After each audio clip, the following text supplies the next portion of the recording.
எனக்கு என்ன தலைப்புன்னா, நம் சிந்தனையை கட்டுகிற பிசாசிலிருந்து எப்படி நம்ம விடுதலை ஆவது.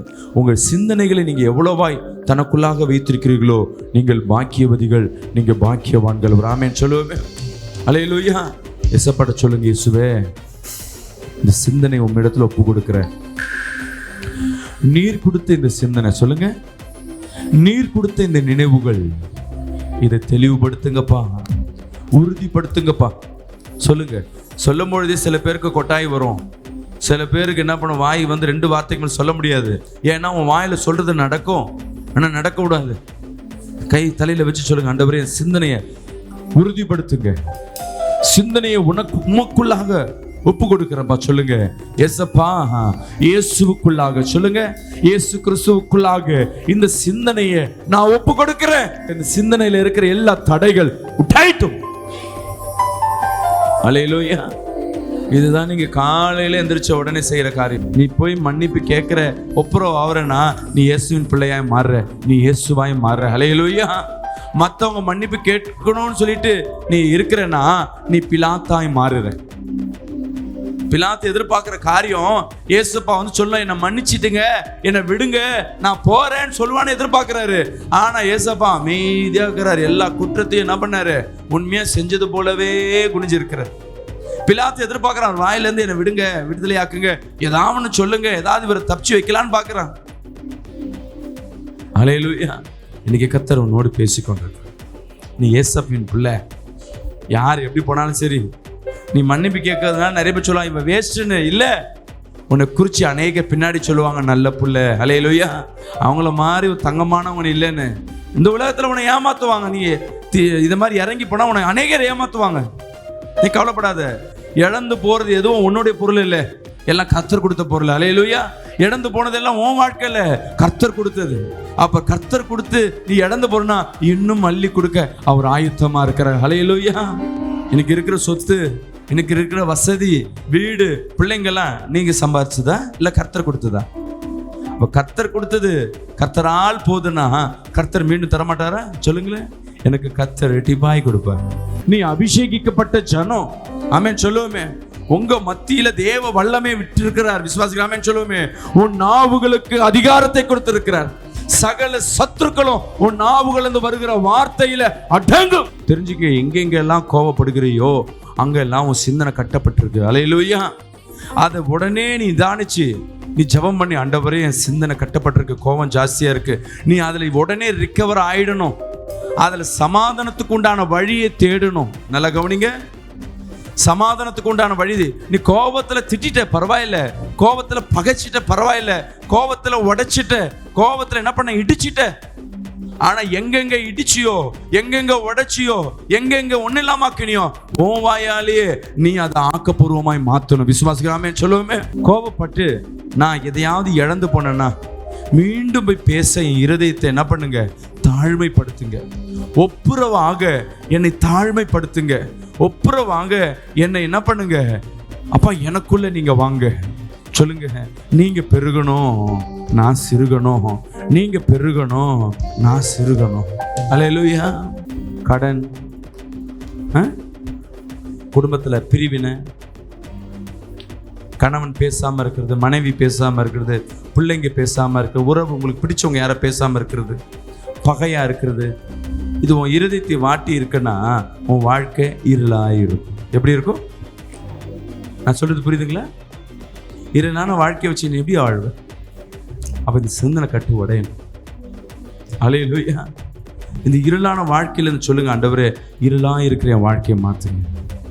சொல்லுங்க, இருளா கை வைத்து சொல்லுங்களேன், இருளா இருக்க வாழ்க்கை மாத்துங்க. எவ்வளவு லைட்டு போட்டாலும் உனக்கு லைட் போட்டது மாதிரி இருக்காது, இருளா இருக்க மாதிரி இருக்கும். இருண்டது போல இருக்கும். வீட்டில் போனா நிம்மதியா இருக்காது, வேலைக்கு போனா நிம்மதி இருக்காது, தொழிலில் போனா நிம்மதி இருக்காது, குடும்பத்தில் நிம்மதி இருக்காது, சபைக்கு வந்தாலும் நிம்மதி இருக்காது. ஏதோ ஒரு பாரம் உன் இருதயத்தை வாட்டிக்கொண்டே இருக்கும். நீ நினைப்ப பயத்தின் ஆவி, இது பயத்தின் ஆவியில சிந்தனை கட்டப்பட்டு இருக்கு.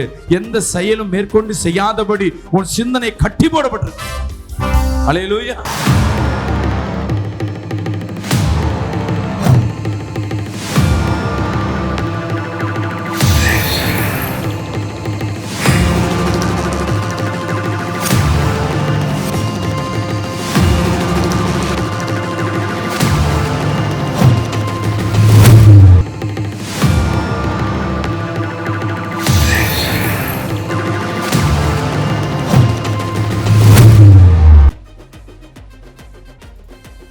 இன்னைக்கு என்ன தலைப்புன்னா, நம் சிந்தனையை கட்டுகிற பிசாசிலிருந்து எப்படி நம்ம விடுதலை ஆவது? எப்படி? நம் சிந்தனையை கட்டுகிற சாத்தான், இதிலிருந்து நம்ம எப்போ விடுதலை ஆகுது? நம்ம நினைப்போம், நம்மளே எங்கே சிந்தனையில் கட்டுக்குது? ஏன் சிந்தனை நல்லா தானே இருக்குது, நம்ம தெளிவாக இருக்கிறத போலவே காணப்படுவோம். நிறைய பேர் அதோட நிலைமை என்ன, அதுதான். நம்ம தெளிவாக இருக்கிறத மாதிரியே தெரியும், ஆனால் நம்ம என்ன பண்ண கிடையாது, தெளிவு கிடையாது. விசுவாசிக்கலாமேன்னு சொல்லுவேமே. அல்லேலூயா. ஒரு 2 வருஷத்துக்கு முன்பாக நல்ல கோட் ஷூட்டு பின்னாடி போட்டு பின்னாடி உட்காந்து இருக்கார். நான் எங்கேயோ ஆஃபீஸர் வந்திருக்கிறார் போலுக்கு, எங்கேயோ ஃபாரின்லேருந்து வந்திருக்கிறார் போலுக்குன்னு பார்த்துட்டே இருந்தேன். நல்லா இருந்தது. எந்திரிச்சு எங்கேயாவது ஜெபம் பண்ணிட்டு இருந்தோம். கிட்ட வர ஒரு கூப்பிட்டு லாஸ்ட்டாக ஜெபம் பண்ணி கிட்ட வந்தார். கிட்ட வரும்போது தான் தெரியுது அவர் ஒரு பைத்தியக்காரன்னு. மேலே மட்டும் கோட் ஷூட் போட்டிருக்கிறார், கீழே டவுசர் போட்டுனுக்கிறார். சிந்தனை என்ன இல்லை, ஆளை பார்க்கறதுக்கு வெளியேருந்து பார்க்கறதுக்கு நல்லா தெளிவாக இருக்க மாதிரி. நான் அவர்கிட்ட கேட்குறேன், நான் எதுக்காக ஜெபிக்கணும்னு. அவர் சொன்னார், இல்லை கடவுள் உங்களுக்காக நான் என்னை ஜெப பண்ண சொல்லி அனுப்பியிருக்காருன்னு. என்னது? எனக்கு ஜெபம் பண்ண சொல்லி கடவுள் அனுப்பியிருக்காருன்னு. ஆள் பார்க்குறதுக்கு தெளிவாக இருக்கிறாரு. ஐயா உங்கள் சிந்தனை சரியில்லைன்னா, என் சிந்தனை நல்லா தான் இருக்குது, உங்கள் சிந்தனை தான் சரியில்லை. உங்களுக்கு தான் ஜெபம் பண்ணணும், முட்டி போடுங்க, நான் ஜெபம் பண்ணுறேன்னு ஒரு 5 நிமிஷம் போராடி நிற்கிறார். நான் முட்டி போட்டால் தான் அவர் போவேன்ட்டு, ஏன்னா ஜெபம் செஞ்சால் தான் அவர் போவார். இன்றைக்கி சில பேரோட சூழ்நிலை சிந்தனை தெளிவில்லாத ஒரு காரியம். ஆமென், அல்லேலூயா. ஆமாவா இல்லையா? இந்த சிந்தனை கட்டுகளுக்காய் நாம் ஜெபம் செய்வோமா? இல்லை கண்களை மூடி. அன்பின் தகப்பனே, உம்முடைய வல்லமை பொழுது இறங்கும். ஜெபம்னாவே கண்ணை மூடிடணும். அன்பின் தகப்பனே, உம்முடைய வல்லமை பொழுது இறங்கும்படியாக இயேசுவே சிந்தனைகளுக்காக இயேசுவே உம்முடைய வல்லமை இறங்கட்டும் அப்பா. இங்கே கட்டப்பட்ட ஆவிகள் மாறட்டும். ஒவ்வொரு சிந்தனை சிறைபிடித்திருக்கிற ஆவிகள் இயேசுவின் நாமத்தில் சுட்டரிக்கிறோம் அப்பா. யார் யார் சிந்தனைகள் கட்டப்பட்டிருக்கோ, யார் யார் சிந்தனைகள் சிறைபிடிக்கப்பட்டிருக்கோ அப்பா, இப்பொழுது உங்களுடைய வல்லமை இறங்கட்டும் அப்பா.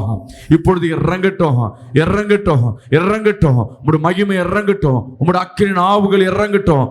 பார்க்கிற ஒவ்வொரு குடும்பங்களுக்கு நேராக தேவ வல்லமை இறங்கும்படியாக, தேவ மகிமை இறங்கும்படியாக, நேரில் பார்த்து கொண்டிருக்கிற ஒவ்வொரு வீடுகளுக்குள்ள தேவ அக்கினி இறங்கும்படியாக. ஓ ரப ஹப ஹப ஹப ஹப ஹப ஹப ஹப மகிமை மகிமை மகிமை மகிமை மகிமை மகிமை. இந்த சிந்தனையில போடப்பட கட்டுகள் இயேசுவின் நாமத்துல சுட்டரிக்கிறோமப்பா. எரியட்டும் எரியட்டும் எரியட்டும் எரியட்டும். எல்லா கண்களை மூடி கண்களை மூடி கண்களை மூடி அன்னைய பாஷையில துதிங்க, அன்னைய பாஷையில துதிங்க, அன்னைய பாஷையில துதிங்க, அன்னைய பாஷையில துதிங்க. இன்னைக்கு கர்த்தர் கட்டுகளை கட்டவிழ்க்கிறவரா இருக்கிறார். ஆமென், அல்லேலூயா அல்லேலூயா அல்லேலூயா அல்லேலூயா அல்லேலூயா அல்லேலூயா. மகிமை மகிமை மகிமை மகிமை மகிமை மகிமை மகிமை மகிமை மகிமை மகிமை. ஓ வல்லமை வல்லமை வல்லமை வல்லமை. கர்த்தருடைய மகிமை, மேலான மகிமை. ஓ ரப ஹப ஹப ஹப ஹப ஹப. இயேசுவின் நாமத்துல ஒவ்வொரு சிந்தனையில நினைவுகள்ல அப்பா இப்பொழுது சிறைபிடிக்கப்பட்ட ஆவிகள் அப்ப கட்டி போடப்பட்ட ஆவிகளை இப்பொழுது இயேசு கிறிஸ்து நாமத்துல கட்டவிழ்க்கிறோம் அப்பா. கட்டவிழ்க்கப்படட்டும், கட்டவிழ்க்கப்படட்டும், கட்டுகள் அவிழ்க்கப்படட்டும். சிந்தனையை விட்டு வெளியேறு, சிந்தனையை விட்டு வெளியேறு, சிந்தனையை விட்டு வெளியேறு, சிந்தனை விட்டு வெளியேறு, சிந்தனை விட்டு வெளியேறு, சிந்தனை விட்டு வெளியேறு. ஒவ்வொரு வீடுகளுக்குள்ள தேவ மகிமை வல்லமையா இறங்கி கொண்டிருப்பதற்காக நன்றி. இயேசுவின் நாமத்தில் ஜெபிக்கிறோம் எங்க நல்ல பிதாவே. ஆமென், அல்லேலூயா. இன்னைக்கு கர்த்தர் நம்மோடு பேசுகிற வார்த்தை அந்த வசனத்திற்கு நேராக கடந்து போவோம். ரோமர் 7ஆம் அதிகாரம் 19ஆம் வசனத்தை வாசிப்போமா? ஆதலால் நான் விரும்புகிற நன்மையை செய்யாமல், நான் விரும்புகிற நன்மையை செய்யாமல் விரும்பாத தீமையே செய்கிறேன், விரும்பாத தீமையே செய்கிறேன். அல்லேலூயா. முதலாவது சிந்தனை கட்டு. இங்க கவனிங்க, சிந்தனை கட்டுனா என்ன தெரிஞ்சுக்கணும். ரெண்டாவது, அந்த சிந்தனை கட்டுல இருந்து விடுதலை ஆகிறது எப்படி? சிந்தனை கட்டுல முதல் பிரச்சனை, விரும்பாததை என்ன பண்ணுவோம்? செஞ்சுட்டு இருப்போம். யார் விரும்பாததை? ரெண்டு விதமானது. முதல், நீ விரும்புகிற காரியத்தை முதல்ல செய்ய மாட்ட. ரெண்டாவது, தேவனாகிய கர்த்தர் விரும்புகிற காரியத்தை நீ செய்ய மாட்ட. நாளைக்கு காலையில் வேலைக்கு எந்திரிச்சு சீக்கிரம் போகணும்னு நினைப்போம். ஆனால் நம்மளால என்ன பண்ண முடியாது, போக முடியாது. காலையில் எந்திரிச்ச உடனே ஐயோ கொஞ்சம் லேட்டாக போகலாமே, நாளைக்கு எப்படியாவது நான் சர்ச்சுக்கு போய் விடுதலை கூட்டத்தில் கலந்துக்கணும்னு நினைப்போம். ஆனால் நாளைக்கு காலையில் ஆனாவே என்ன ஆகிடும், கொஞ்சம் லேட்டாக போகலாமே, இந்த வாரம் எதுக்கு, நாளைக்கு போயிடலாமே, அடுத்த ப்ரேயருக்கு சிந்தனை. இது நீ நினைக்கிற காரியத்தை முதலாவது. நீங்கள் சில நேரங்களில் சில தீர்மானத்தை பண்ணுவீங்க, அந்த தீர்மானத்தில் என்ன பண்ண முடியாது, உறுதியாக இருக்க முடியாது. ஆமாவா இல்லையா? நினைக்கிற காரியத்தை நம்மளால் என்ன பண்ண முடியல, செய்ய முடியும். நீங்கள் ஜெபம் முதல் காலையில் நீங்கள் எந்திரிச்ச உடனே பண்ணுற ஜெபம் முக்கியமான காரியம். நான் ஒவ்வொரு காரியத்திற்கு ஒவ்வொரு விடுதலைக்கு உண்டான காரியத்தை சொல்லி கொண்டிருக்கேன். அல்லேலூயா. முதல் எந்திரிச்ச உடனே நீங்கள் என்ன பண்ண வேணும், தலையில் கை வச்சு, ஆண்டவர் என் சிந்தனையை நான் என்ன பண்ணுங்க, உம்முடைய பாதத்தில் ஒப்பு கொடுக்குறேன். அல்லேலூயா. இதுதான் பெரிய ஜெபம், மேலான ஜெபம். நம்ம இந்த ஜெபத்தை தான் ஆண்டவர் இதை கொடுங்க அதை கொடுங்க கேட்பதற்கு முன்பாக உன் சிந்தனை முதலாவது தெளிவாக இருக்கணும். ஒரு மனிதனுக்கு எப்போ மரியாதை கிடைக்கும், ஒரு மனிதனை எல்லா தலை சிறந்த மனிதனாக எப்போ மாறுவான், எப்போ பார்ப்பாங்கன்னா அவனுடைய சிந்தனையை வச்சு தான் அவனை பார்ப்பாங்க. நல்லா படிக்கிறவனை அறிவாளின்னு சொல்லுவாங்க, படிப்பாளின்னு சொல்லுவாங்க. நல்லா சிந்தித்து செயல்படுகிறவனை ஆக்கப்பூர்வமாக செய்கிறவன்னு சொல்லுவாங்க. மூளையை அழகாக பயன்படுத்தி வியாபாரத்தை பண்ணுறவங்க நல்லா பிஸ்னஸ் பண்ணுற ஆளுன்னு சொல்லுவாங்க. அல்லேலூயா. சில பேர் சிக்கனமாக என்ன பண்ணுவாங்க, வருகிற வருமானத்தை சிக்கனமாக எடுத்து செலவு பண்ணுவாங்க. அதற்கு பேர் என்ன சொல்லுங்களேன், இல்லை கஞ்சத்தனம் நீங்கள் சொல்லுவீங்க, ஆனால் அவங்களாம் குடும்ப பொறுப்பு உள்ளவங்கன்னு சொல்லுவாங்க. புத்தியை எப்படி எவ்வளோ யூஸ் பண்ணுறாங்களே. இப்போ பாருங்கள், எல்லாருக்கும் இருக்க மூளை தான் ஒன்று தான். எலன் மஸ்கோன்னு சொல்லிட்டு ஒரு ஆள் இப்போ தான் இடையில டெவலப் பண்ணார். சின்ன சின்ன சாஃப்ட்வேர் கண்டுபிடிச்சி, ராக்கெட்டை கண்டுபிடிச்சி, காரகம் எவ்வளோ கார் இருந்தாலும் இப்போ அவன் காருன்னா ஒரு ஸ்பெஷல். இன்றைக்கி இருக்கிறதுல கோடீஸ்வரர். அவனுக்கு இருக்கிற அதே நம்ம கையை மடக்குனா இருதை என்ன சைஸோ அதே தான் மூளை சைஸும், இவ்வளோ தான் மூளை சைஸ். எல்லாருக்கும் இருக்கிற மூளை அதே தான், ஆனால் அவன் மட்டும் விசேஷமாக இருக்கிறான். அம்பானி பிள்ளைய பார்த்தீங்கன்னா பார்த்துருக்கீங்களா? அம்பானி கல்யாணம் ஆயிடுச்சுன்னு ஆளும் பார்த்தீங்கன்னா அவன் போடுற ட்ரெஸ்ஸெல்லாம் காஸ்ட்லின்னுவாங்க, ஆனால் அவன் உடம்புக்கு எதுவும் செட் ஆகாது. ஆனால் அவன் மூளை வேலை விசுவாசிக்கிறாமேன்னு சொல்லுவேமே. அப்பாவை காட்டிலும் புள்ள அதிகமான பிஸ்னஸ் பண்ணுதான், கரங்களை திட்டுறாமேன்னு சொல்லுவோமே. ஏன்னா சிந்தனை சில நேரங்களில் நம்ம நினைக்கிறத செய்ய முடியாது. இல்லை, எத்தனை பேருக்கு இந்த பிரச்சனை உண்டு? நான் நாளைக்கு காலையில் வெளியே போகணும்னு நினைக்குவோம், இல்லை யாரையாவது நம்ம என்ன பண்ணுவோம், சண்டை போட்டு கோவித்து கொள்ளுவோம், அவங்கக்கிட்ட பேசணும்னு நினைப்போம், சிந்தனை நினைக்கும், ஆனால் நம்மளால் என்ன பண்ண முடியாது, செயல்பட முடியாது. அடுத்த சிந்தனை வந்து என்ன பண்ணுறோம், அவன் நீ போய் ஒரு வாட்டி மன்னிப்பு கேட்டுட்டீங்கன்னா, நீ பேசிட்டீங்கன்னா நீ பெரிய ஆள், நீ சின்னவன், அவன் பெரிய ஆள் ஆகிடுவான், முதல்ல அவன் வந்து மன்னிப்பு கேட்கட்டும், அவன் வந்து பேசட்டும். இப்படியே என்ன பண்ணிக்கொண்டே இருப்பாங்க, குரங்கொலிக்கிட்டே இருப்பாங்க. இன்னைக்கு கர்த்தர் உன்னோடு பேசி கொண்டிருக்கிறார். இன்னைக்கு உங்கள் சிந்தனை கட்டுகளில் கர்த்தர் உடைக்க போகிறார். ஒரு மனிதனின் சிந்தனைகள் நினைக்கிற காரியத்தை செய்கிறாங்கன்னா அவங்க தான் பெரிய காரியங்களை செய்ய போகிறாங்க. அல்லேலூயா, அல்லேலூயா. சில பேர் சொல்லுவாங்க, பாஸ்டர் எனக்கு ஊழியம் செய்யணும்னு ஆசை பாஸ்டர், ஊழியம் செய்யணும்னு ஆசை பாஸ்டர். சரிம்மா செய்யுமா, ஆனால் சர்ச்சை முடிஞ்சோடனே என்ன பண்ணிடுறேன், சர்ச்சு முடியறதுக்குள்ளே எப்படா முடியும்னு பார்க்குறேன், முடிஞ்ச உடனே வீட்டுக்குள்ளே போகணும்னு நினச்சிட்டு வீட்டு வேலைன்னு போயிடுறேன். வீட்டுக்கு போயிட்ட பிறகு கொஞ்ச நேரம் கழிச்சு யோசிச்சு, ஐயோ இன்னைக்கு ஊழியம் செய்ய மறந்துட்டேன். எப்படியே எத்தனை நாள் நினச்சின்னு இருக்கிறேன், இப்படியே 2 வருஷமாக நினச்சிட்டு இருக்கு. 2 வருஷமாக ஒரு காரியத்தை செய்யணும்னு நினச்சி செய்ய முடியல. ஒன்றும் இல்லை, வீட்டுக்குள்ளே இப்போ பண்டிகை வருதுல்ல, வாடகை வீடாக இருக்கட்டும் சொந்த வீடாக இருக்கட்டும், எத்தனை பேர் வீட்டில் பெயிண்ட் அடிக்கணும்னு நினைப்பீங்க, வீட்டில் ஒரு பெயிண்ட் அடிக்கணும், இவ்வளோ ஆகும் பண்ணிடலை, இவ்வளோ ஆகும். சில பேர் என்ன பண்ணுவாங்கன்னா அவங்களே ஏறி என்ன பண்ணுவாங்க, பெயிண்டே தேவையில்லை, அந்த வீட்டில் இருக்க கணவரும் பிள்ளைகளே பெயிண்ட் அடிப்பாங்க. சொல்லுவாங்க, நான் நினச்சேன் நானே அடிச்சிடுவேன் பாஸ்டர், அப்படியே அடிக்கலை, அதான் தெரியலன்னு. அதுதான் தெரியல, ஆனால் பண்ணணும்னு நினைக்கிறேன், பண்ண முடியல. செலவு நினச்சி விட்டுறேன், இது நினச்சி விட்டுறேன். இல்லை, உங்கள் சிந்தனைகளை நீங்கள் எவ்வளவாய் தனக்குள்ளாக வைத்திருக்கிறீர்களோ நீங்கள் பாக்கியவதிகள், நீங்கள் பாக்கியவான்கள். ஒரு ஆமென் சொல்லுவோமே. அல்லேலூயா. எசப்பட சொல்லுங்க, இயேசுவே இந்த சிந்தனை உம்மிடத்துல ஒப்பு கொடுக்கிறேன். நீர் கொடுத்த இந்த சிந்தனை, சொல்லுங்க, நீர் கொடுத்த இந்த நினைவுகள், இதை தெளிவுபடுத்துங்கப்பா, உறுதிப்படுத்துங்கப்பா. சொல்லுங்க. சொல்லும் பொழுதே சில பேருக்கு கொட்டாய் வரும். சில பேருக்கு என்ன பண்ணும், வாய் வந்து 2 வார்த்தைகள் சொல்ல முடியாது. ஏன்னா உன் வாயில சொல்றது நடக்கும், ஆனால் நடக்க கூடாது. கை தலையில வச்சு சொல்லுங்க, ஆண்டவரே சிந்தனையை உறுதிப்படுத்துங்க, சிந்தனையை உமக்குள்ளாக ஒப்பு கொடுக்கிறப்பா. சொல்லுங்க, ஏசப்பா, இயேசுவுக்குள்ளாக, சொல்லுங்க, இயேசு கிறிஸ்துவுக்குள்ளாக இந்த சிந்தனையை நான் ஒப்பு கொடுக்கிறேன். இந்த சிந்தனையில இருக்கிற எல்லா தடைகள் உடையட்டும். அல்லேலூயா. இதுதான் நீங்க காலையில எந்திரிச்ச உடனே செய்யற காரியம். நம்ம அதை செய்ய மாட்டோம். நீங்க பண்ண ஜபத்துல இந்த சிந்தனைக்கா என்னைக்கா ஜெபம் பண்ணிருக்கீங்களா கேளுங்க. இல்ல, சபையோட சரி. இன்னொன்னு ஸ்பெஷல்னா தெரியுங்களா, இதான் ஹைலைட். பிசாஸ் என்ன பண்ணுவோம் தெரியுங்களா, வீட்டில் போய் ஜெபம் பண்ணு சொன்ன உட்காந்துருவீங்க. பாஸ்டர் ஏதோ சொன்னாரு, பாஸ்டர் ஏதோ சொன்னாரு, ஆனா இந்த நனவு மட்டும் வராது. எப்போ தெரியுமா, சர்ச்சை முடிஞ்ச உடனே கேட்டு பாருங்களேன். ஏதோ சொன்னார் பாஸ்டர், ஏதோ சொன்னாரு, அது மட்டும். ஏன்னா சிந்தனை என்ன பண்ணிட்டான், ஒரு மனசி தெளிவா இருக்கிற வரையும் அவங்களுக்கு நல்ல பிள்ளை. கொஞ்சம் சிந்தனை பேசுறத கவனிக்கலைன்னா, அவங்க இஷ்டத்துக்கு செய்யறனா, அதுக்கு பேர் என்ன சொல்லுவாங்க, பைத்தியம். பைத்தியம்னு ஒரு குடும்பத்தில் என்னைக்கு பேரை வாங்குறாங்களோ அதோடு அந்த குடும்பத்தில் அந்த சகோதரிக்கு கனமே இருக்கு, சகோதரன் கனமே இருக்காது. அப்படியே அலைஞ்சு தைச்சிட்டே இருப்பாங்க. அந்த ஆளை மதிக்க மாட்டாங்க, தொல்லையா பார்ப்பாங்க. இன்னைக்கு பிசாசோட இன்னைக்கு நிறைய பேரை நான் பார்க்குறேன்.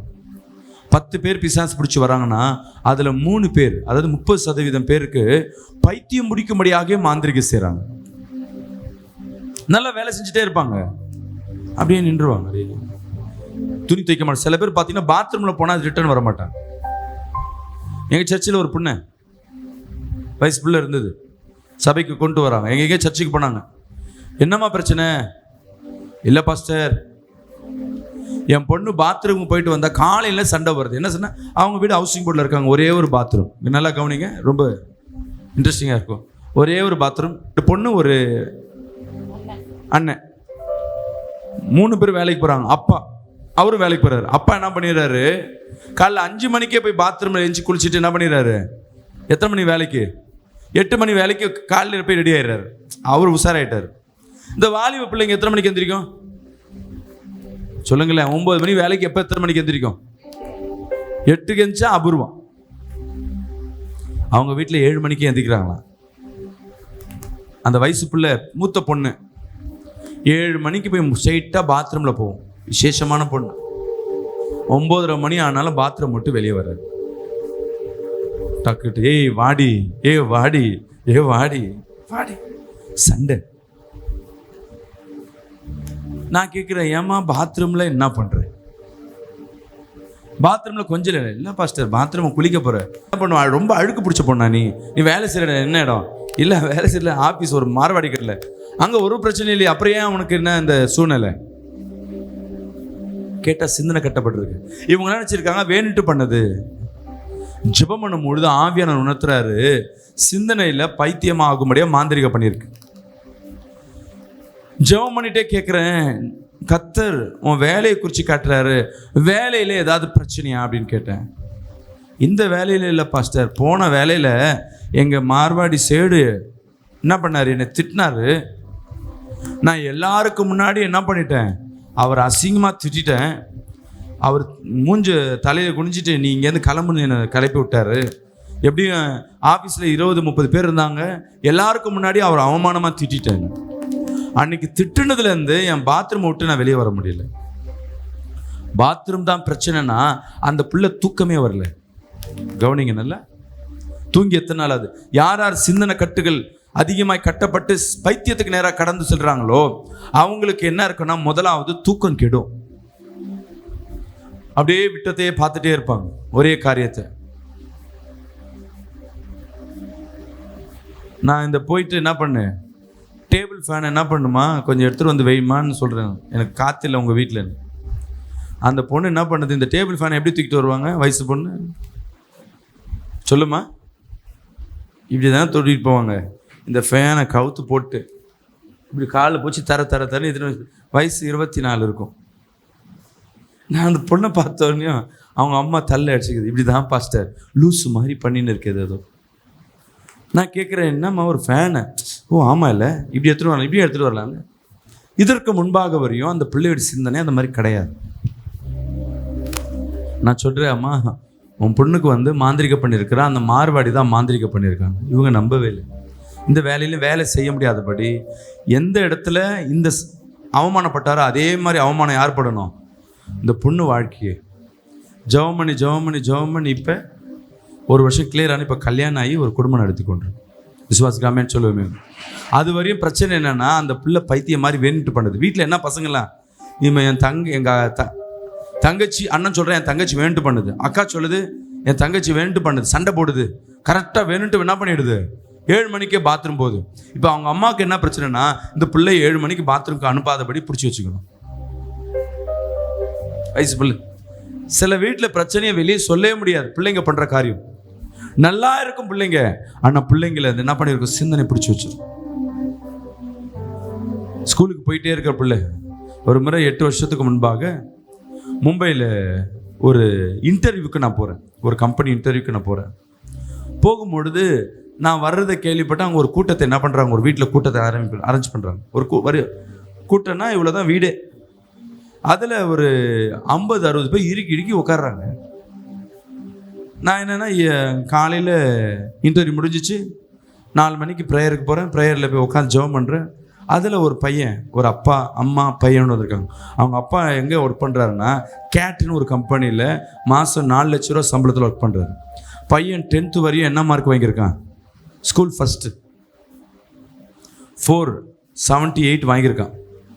+1 ஸ்கூலுக்கு போகாமல் உட்காந்துன்னு இருக்கான்.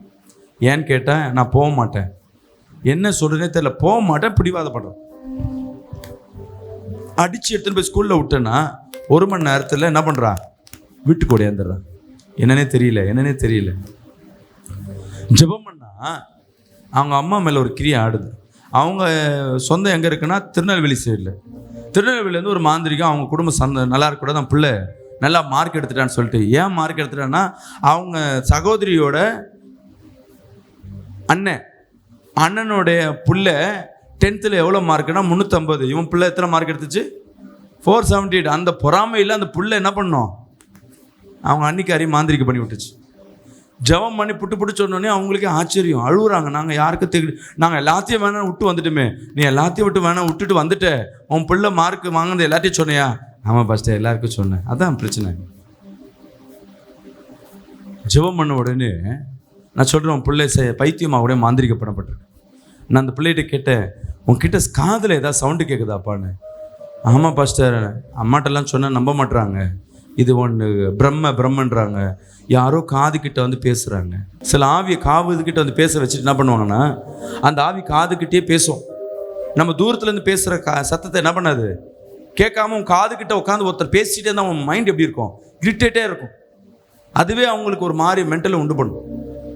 ஜெபம் பண்ணதுக்கு அப்புறமேட்டு அந்த வருஷம் அரையாண்டு வரையும் ஸ்கூலுக்கு போகாதவன், அதாவது ஆஃப் இயர் வரையும் போகாதவன், அதுக்கப்புறமேட்டு போய் +2ல் ஸ்டேட் ஃபஸ்ட்டு வாங்கினான். கரங்களை தட்டி வராமேன்னு சொல்லுவேன். நான் நம்மகிட்ட சொன்னேம்மா, ஸ்டேட் ஃபர்ஸ்ட் வாங்கியாச்சு, உன் ஊரில் சொல்லிட்டியா? ஐயோ கேட்டாங்க, என் பிள்ளை ஃபெயில்னு சொல்லி வச்சேன். இன்னைக்கு நம்ம பெருமையாக சொல்கிற காரியம் இன்னொருத்தர் என்ன பண்ணோம், கோபத்தை உண்டு பண்ணும், பொறாமையை உண்டு பண்ணும். சில சிந்தனை கட்டுகள். இந்த சிந்தனை கட்டுகளை உடைப்பதற்கு முதல் ஜெபம், உன் சிந்தனையை கைகளை வைங்க. ஹல்லேலூயா. அடிக்கடி உன் சிந்தனை, ஆண்டவரே என் சிந்தனை சரிபடுங்க சொல்லுங்க. இயேசுவே என் சிந்தனை உமக்களை ஒப்பு கொடுக்குறேன்.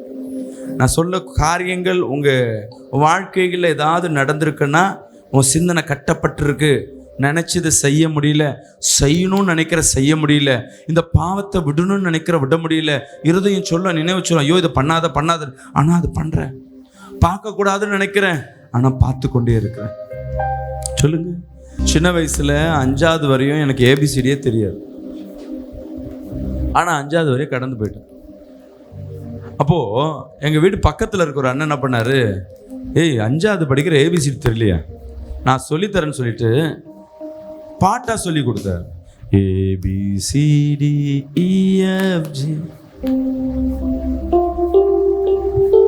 அந்த பாட்டு நிறைய நேரங்களில் நம்மளுக்கு என்ன வராது, டைலாக் வராது, வசனம் வராது. பாடுனா ஈஸியா பாடிடலாம். இது ஒவ்வொருத்தருடைய வீக்னஸ் மட்டும் இல்லை, ஒருத்தர் பலனா கூட இருக்கலாம், பவரா கூட இருக்கலாம். நான் 7th படிக்கிற வரையும் நான் ABCD எனக்கு கேட்டாங்கன்னா நான் இந்த பாட்டு பாடி தான் எனக்கு தெரியும். ஹல்லேலூயா. இது என்னோட குறைகள். ஆனால் அந்த குறையை அந்த பாடல்களால் அதை கற்றுக்கொண்டேன். இன்னைக்கு நீங்கள் அதனால தான் சில வசனங்கள், சில ஜபங்களை பாடலாக தெரிஞ்சுக்கணும். ஆனால் சில ஜபங்கள் சொல்லி கொடுக்கும் பொழுது பாடலானா அந்த வீட்டில் நீ அந்த பாடல் பாடிக்கொண்டே இருக்கும் பொழுது அதை அர்த்தத்தை தெரிஞ்சு நீங்கள் பாடணும். சும்மா பாடல் பாடிட்டா உன் வாழ்க்கையில் விடுதலை வராது. வசனத்தை படிச்சுட்டா உன் வாழ்க்கையில் விட அதோட அர்த்தத்தை தெரிஞ்சு நீ பாடும்பொழுது தான் உனக்கு விடுதலை கிடைக்கும். அல்லேலூயா. உன் வாயிலிருந்த ஒரு வார்த்தை சிந்தனை இருதயம் கலந்தவாறு எங்கெங்கே வருகிறதோ அங்கே ஒரு விடுதலை கிடைக்கும். ஒரு அலையிலேயே சொல்லுங்களேன், தலையில் கை வச்சுட்டு. சிந்தனையில் போடப்பட்ட, கண்களில் போடப்பட்ட, நினைவுகளில் போடப்பட்ட எல்லா கட்டுகளையும் இயேசுவின் நாமத்தில் சுட்டரிக்கிறோம். அல்லேலூயா. சிந்தனை கட்டுல முதலாவது காரியம் நினைச்சதை செய்ய முடியாது. இந்த பார்க்கிற காரியம் ரொம்ப மோசமானது. எந்த வயசையும் விட்டு வைக்காது. விபச்சாரம், வேசித்தனம், ஆடை குறைவு, இச்சை உண்டு பண்ணுகிற காரியம், அது வயசு வித்தியாசம் இல்லை. ஆண் பெண் 2 பேரையும் பாலினத்தையும் இழுக்கும். அது எப்படிப்பட்ட ஆளே நீ என்ன ஜெபம் பண்ணாலும் அதனால தான் என்ன பண்ணக்கூடாது, இன்ஸ்டாகிராம், வாட்ஸ்அப், யூடியூப் நீ அதிகமாக பார்த்துட்டே இருந்தீன்னா உனக்குள்ள அது கிறிஸ்டின் மெசேஜ் கூட இருக்கட்டும். யூடியூப்ல அநேகர் பார்த்துருக்கலாம். ஆனால் அதை சிந்தனை கட்டுப்படுத்துறது ரொம்ப கஷ்டம். தேவையில்லாத ஒன்று என்ன பண்ணும், உனக்கு பழைய காரியம், உனக்கு பிடிச்ச காரியம், ஏற்கனவே நீ ரசித்த காரியம், அது சடனாக நிற்கும். அல்லேலூயா. அல்லேலூயா. நம்மளால் என்ன பண்ண முடியாது, ஐயோ இதுதான் ரொம்ப நாள் தெரியுந்தமே, அதே மாதிரி இருக்கு, டக்குன்னு பார்ப்போம் பாருங்க. அதுக்குள்ளாக இழுக்கப்பட்டு நீ இத்தனை நாள் மெசேஜ் கேட்டிருந்தாலு, நல்ல தேவ சாங்ஸை கேட்டிருந்தாலு, ஒரு 2 மணி நேரம் 1 மணி நேரம் அதில் கலந்து போகும். கண்கள் ரொம்ப முக்கியம். சில நேரம் நாடகம் தான் பார்ப்போம். நாடகம்னா குடும்ப நாடகம் தாங்க. நான் ஒரே ஒரு நாடகம் தான் பார்ப்பேன், நீ முயற்சி பண்ணுவேன். பெண்கள்கிட்ட கேட்டு பாருங்களேன். அந்த ஒரு நாடகம் என்ன பண்ணோம், சும்மா தானே இருக்கிறோம், போட்டு பார்ப்போமே, நான் அவ்வளோதான் 2வது நாடகத்துக்குள்ளே போகும். ஒரு 5 நிமிஷம் பேசுவோமே, அது இன்னொருத்தரை உண்டு பண்ணிடும். இன்னைக்கு கர்த்தர் சொல்லுகிறார், சிந்தனை கட்டுவதற்கு முதலாவது நீங்கள் என்ன பண்ணணும், ஜெபம் செய்யணும். காலையில் எந்திரிச்சு செய்கிற ஜெபம் ரொம்ப வல்லமையாக இருக்கும். அல்லேலூயா. நம்ம தேவைப்படும் பொழுது அடிக்கடி நீ சிந்தனை கட்டுறேன்னா ஓகே. ஆனால் ப்ராக்டிஸ் பண்ணிங்கன்னா ஒரு பிரச்சனை வரும்பொழுது, சூழ்நிலை வரும்போது நம்மளை அறியாமல் சிக்கிக்கொள்வோம். அந்த டைமில் போய் நம்ம ஜெபம் பண்ணுவதற்கு ஆவியான உதவி செஞ்சாலும் சாத்தானின் கோட்டைகள், வல்லமைகள் என்ன பண்ணோம், ஜெபம் செய்ய சூழ்நிலையும் சிந்தனையும் விடாது. ஏன்னா சிந்தனை தானே கட்டப்பட்டிருக்கு. அந்த கட்டப்பட்ட அந்த சிந்தனை எப்படி அந்த டைமில் ஜெபம் பண்ண முடியாது. அதனால ஒரு கடமையா ரூல்ஸா டெய்லி காலையில் சிந்தனையில் கட்டி நான் ஜெபம் பண்ணுன்றதை என்ன பண்ணு, ஒரு தீர்மானம் தேடு. அந்த தீர்மானம் தான் பெரிய காரியங்களை உண்டு பண்ணும். அல்லேலூயா. நீ ஒரு பிரச்சனை வரும், உனக்கு தெரியாமல் சிக்கிடுவா, ஐயோ அப்புறம் தான் யோசிப்பேன், ஓ சிந்தனை கட்டிடுச்சுடான்னு. கட்டிட்ட பிறகு பிரச்சனை வந்ததுக்கப்புறம், சிக்கலில் மாட்டினதுக்கப்புறம் உன்னால் ஒன்றும் செய்ய முடியாது. அப்போ வருவதற்கு முன்பாக ஒரு ஆயத்தமாக்குவது, மனப்படமாக டெய்லியும் காலையில் எந்திரிச்ச உடனே நைட்டில் படுக்கும்பொழுது பண்ண ஜபம் இல்லை, காலையில் அது அதிகாலை ஜபமாக இருந்தால் ரொம்ப விசேஷமாக இருக்கும். சில பேர் அதிகார ஜபமே பண்ணுறதில்ல, பரவாயில்ல, காலையில் எந்திரிச்ச உடனே கண்ணை மூடி, ஆண்டவரே சிந்தனை கட்டுங்க, சிந்தனையை கட்டி வச்சிருக்க எல்லா கிரியைகள் மாறட்டும், உம்முடைய பாதையில் என் சிந்தனையை ஒப்பு கொடுக்குறேன், என் கண்கள், சிந்தனை, இருதயம், என் பாதை எல்லாவற்றையும் உன் இடத்துல ஒப்பு கொடுக்குறேன். அல்லேலூயா. இந்த ஜபத்தை நீ டெய்லியும் எழுதி வச்சுக்கோங்க. சொல்லுங்க, நான் சொல்ற நோட்டில் எழுதி வச்சுக்கோங்க. இயேசுவே, இயேசப்பா, என் நினைவுகள், என் சிந்தனை, என் பார்வை, என் செயல்கள், என் பேச்சு, என் நடத்தை, என் உணர்வுகள், இவைகளை உம்முடைய பாதத்தில் ஒப்பு கொடுக்கிறேன். நீங்க ஆளுகை செய்யுங்க. ஒரு சாத்தானுக்கும் இதுல இடம் கொடுக்க கூடாது. ஆமென். இந்த ஜெபத்தை டெய்லியும் பண்ணுங்க. இந்த ஜெபத்தை டெய்லியும் பண்ணி பாருங்க. ஒரு பைத்தியத்தை கூட என்ன பண்ண முடியும் தேவனால ஞானிகளை உண்டு பண்ணும். உன்னை அநேகர் பைத்தியம்னு சொல்கிறாங்களா? சில நேரங்களில் பைத்தியம் போல தான் நானும் பண்ணுறேன் பாஸ்டர், என்னை அறியாமல் நான் பண்ணுறேன். இந்த ஜெபத்தை பண்ணிப்பார். சிந்தனை கட்டில் ரெண்டாவது பிரச்சனை என்ன சொல்லுங்க பார்க்கலாம்?